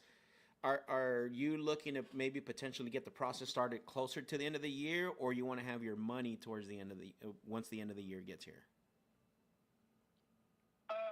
Yeah, it doesn't matter to me. I mean, whatever. I mean, we get the process started, but whenever I get the money is of really no. It's of no consequence. It doesn't matter when I get it, as long as I get it. Yeah, of course, yeah. And yeah, well, typically, just because let's just say that hey, you want it to be done, in December, right? We'll just select that day. We're not saying that's what you're saying, but let's just pretend, and then obviously we would have to start the process, 30 to 45 days before that. That's the only reason I like to ask that, because there's still a window of where we need to open up escrow and all this. So obviously there's still some time for all that. There is something that in the past with other sellers that we've done, when they do have this longer time frame, we've presented an offer to them. They felt comfortable with the offer. They ended up putting it in writing, and then a lot of times, there's some occasions where they're able to stay in the property. Yeah, like let's say if they're really interested in selling, they were able to stay in the property until they until they were ready to move out. I don't know if that's something you would be open to, or if you're just like, hey, I want to just be done with it and that's it. Well, no, well, if I can understand how the process is going to work, I mean, would probably, hopefully, things would be moved out of it by October, but I'm just trying to have time to get everything together. It's possible I could do it sooner if I do a little bit of a time when I'm home, pack this closet, pack this cabinet, and all that. But it's going to be a process of time because my fiance's schedule is crazy too. And, oh, okay. Yeah, her life is chaotic. It affects mine.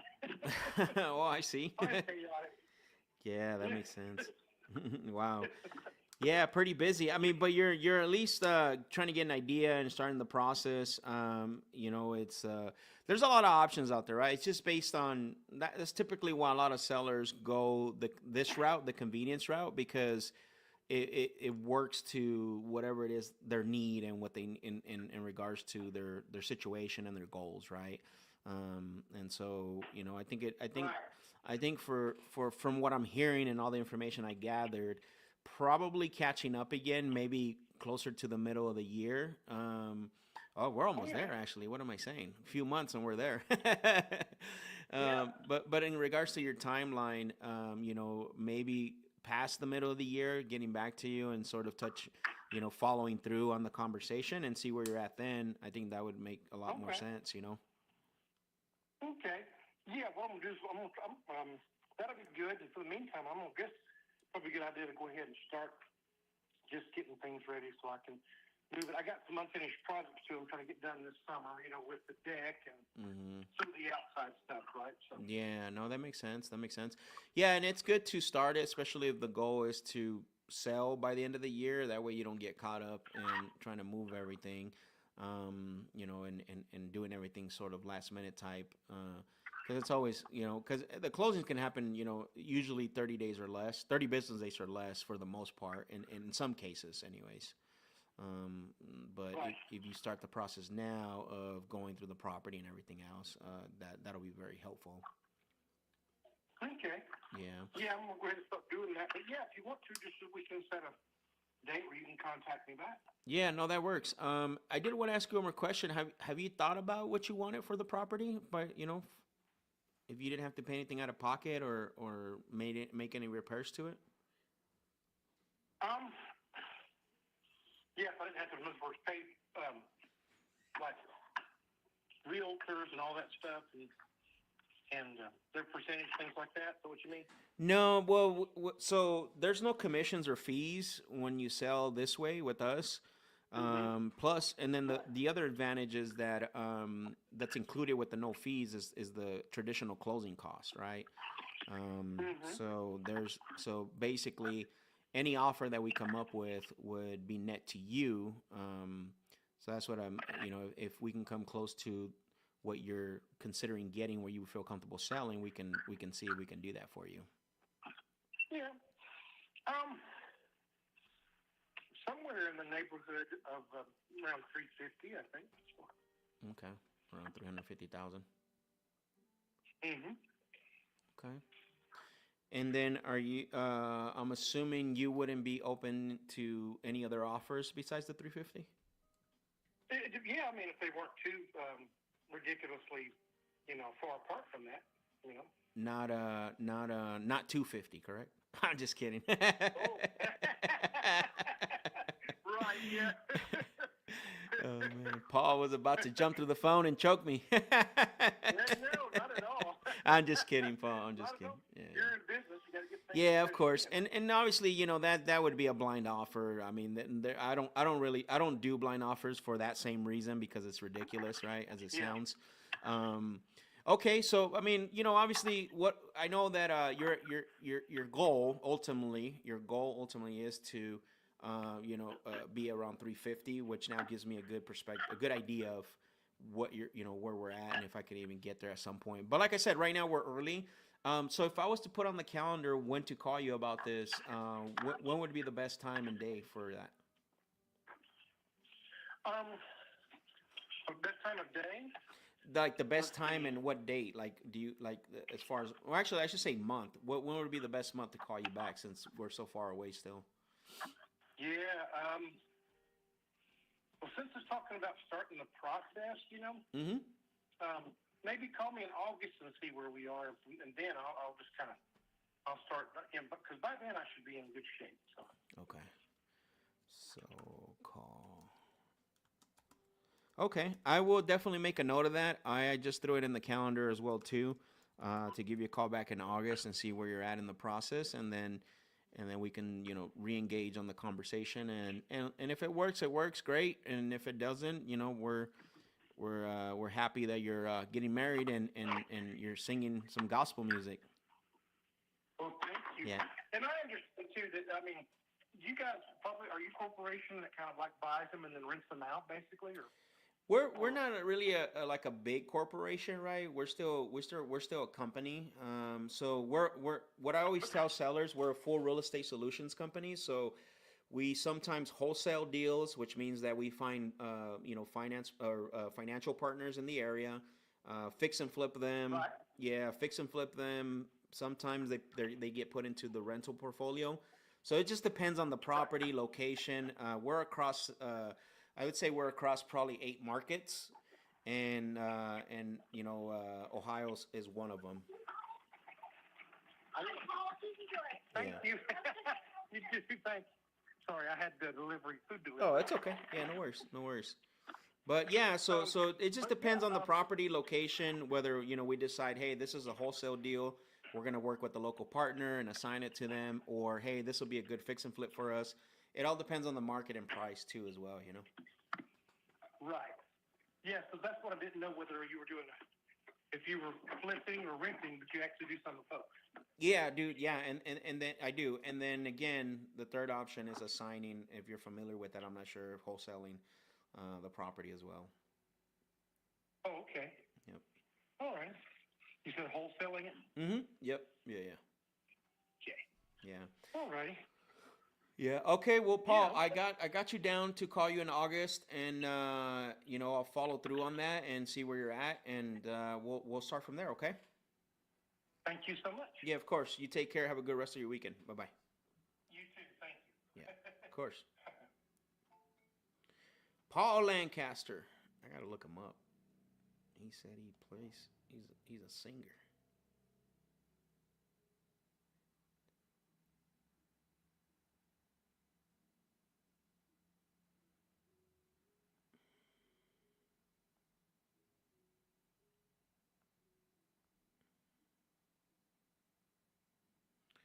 Interesting call. All right, we're gonna wrap up there. That'll be that. Glad that we were able to get in one more call. I know nothing really came about it, but that was a really good conversation. You guys got to see a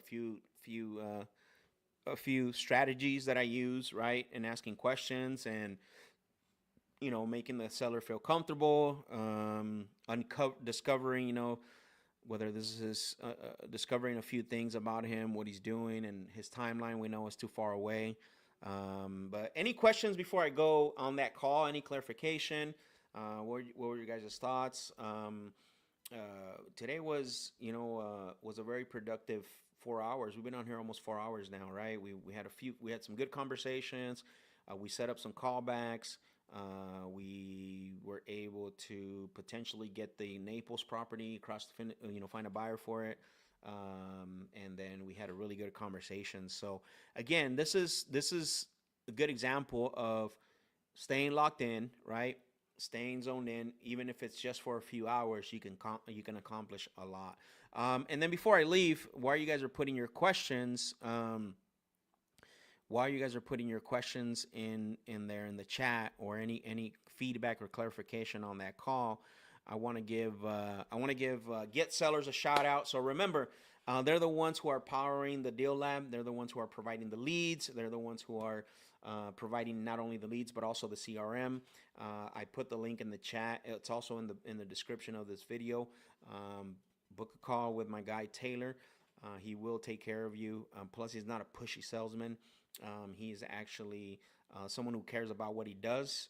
So if you are considering getting a PPL or PPC leads or even the CRM, you can go and book a call with them. They're the ones that are providing all the leads for the Deal Lab. So reach out to them. I want to give them a shout out before we end the call again today. Make sure that you are, if you're interested. Again, he has couple of different ways that he can help you, right? One, if you are looking for a CRM that similar one to what I'm using, book a call with him. That way he can consult with you and let you know, let you know a little bit more information about the CRM. The second thing is, if you are looking to generate leads and you want to get PPL and you want to, potentially, if you're ready to move into more of a high PPC campaigns, then you can definitely talk to him about that too. So let's see here. What do we got? Yeah. So all right. If there's no questions at all, I am going to sign off now. Today was a good day, and everyone go out there, have a happy Easter, happy Resurrection Day to everybody. Make sure that you go out there, be safe, stay safe, and I will see you guys on Monday. Monday, let me see, what's Monday? Yes, I will see you guys Monday. I'll be here. We're going to be doing the same thing, making calls, talking to sellers, negotiating deals, and getting properties under contract. And look, as we start picking up, you're not only going to hear right from me, but you're going to be hearing calls like with the team, with the transaction coordinator, on the dispo side, So again, this is the beautiful thing about the deal live. Make sure that you like this video. Make sure that you share the live as well too, so that way we can spread the word and make sure that we are what I want to say, growing. I want to grow this. I'm going to be doing this. My goal, I have a goal for the second quarter. So this is all I'm going to be doing is coming on the live, coming on here, and trying to show you guys right how it's done, and also making sure that we are doing other things. So I appreciate y'all. Later, appreciate you guys. Let's go, Jalen. Later as well, brother. Appreciate you guys. I'll see you on Monday. Peace.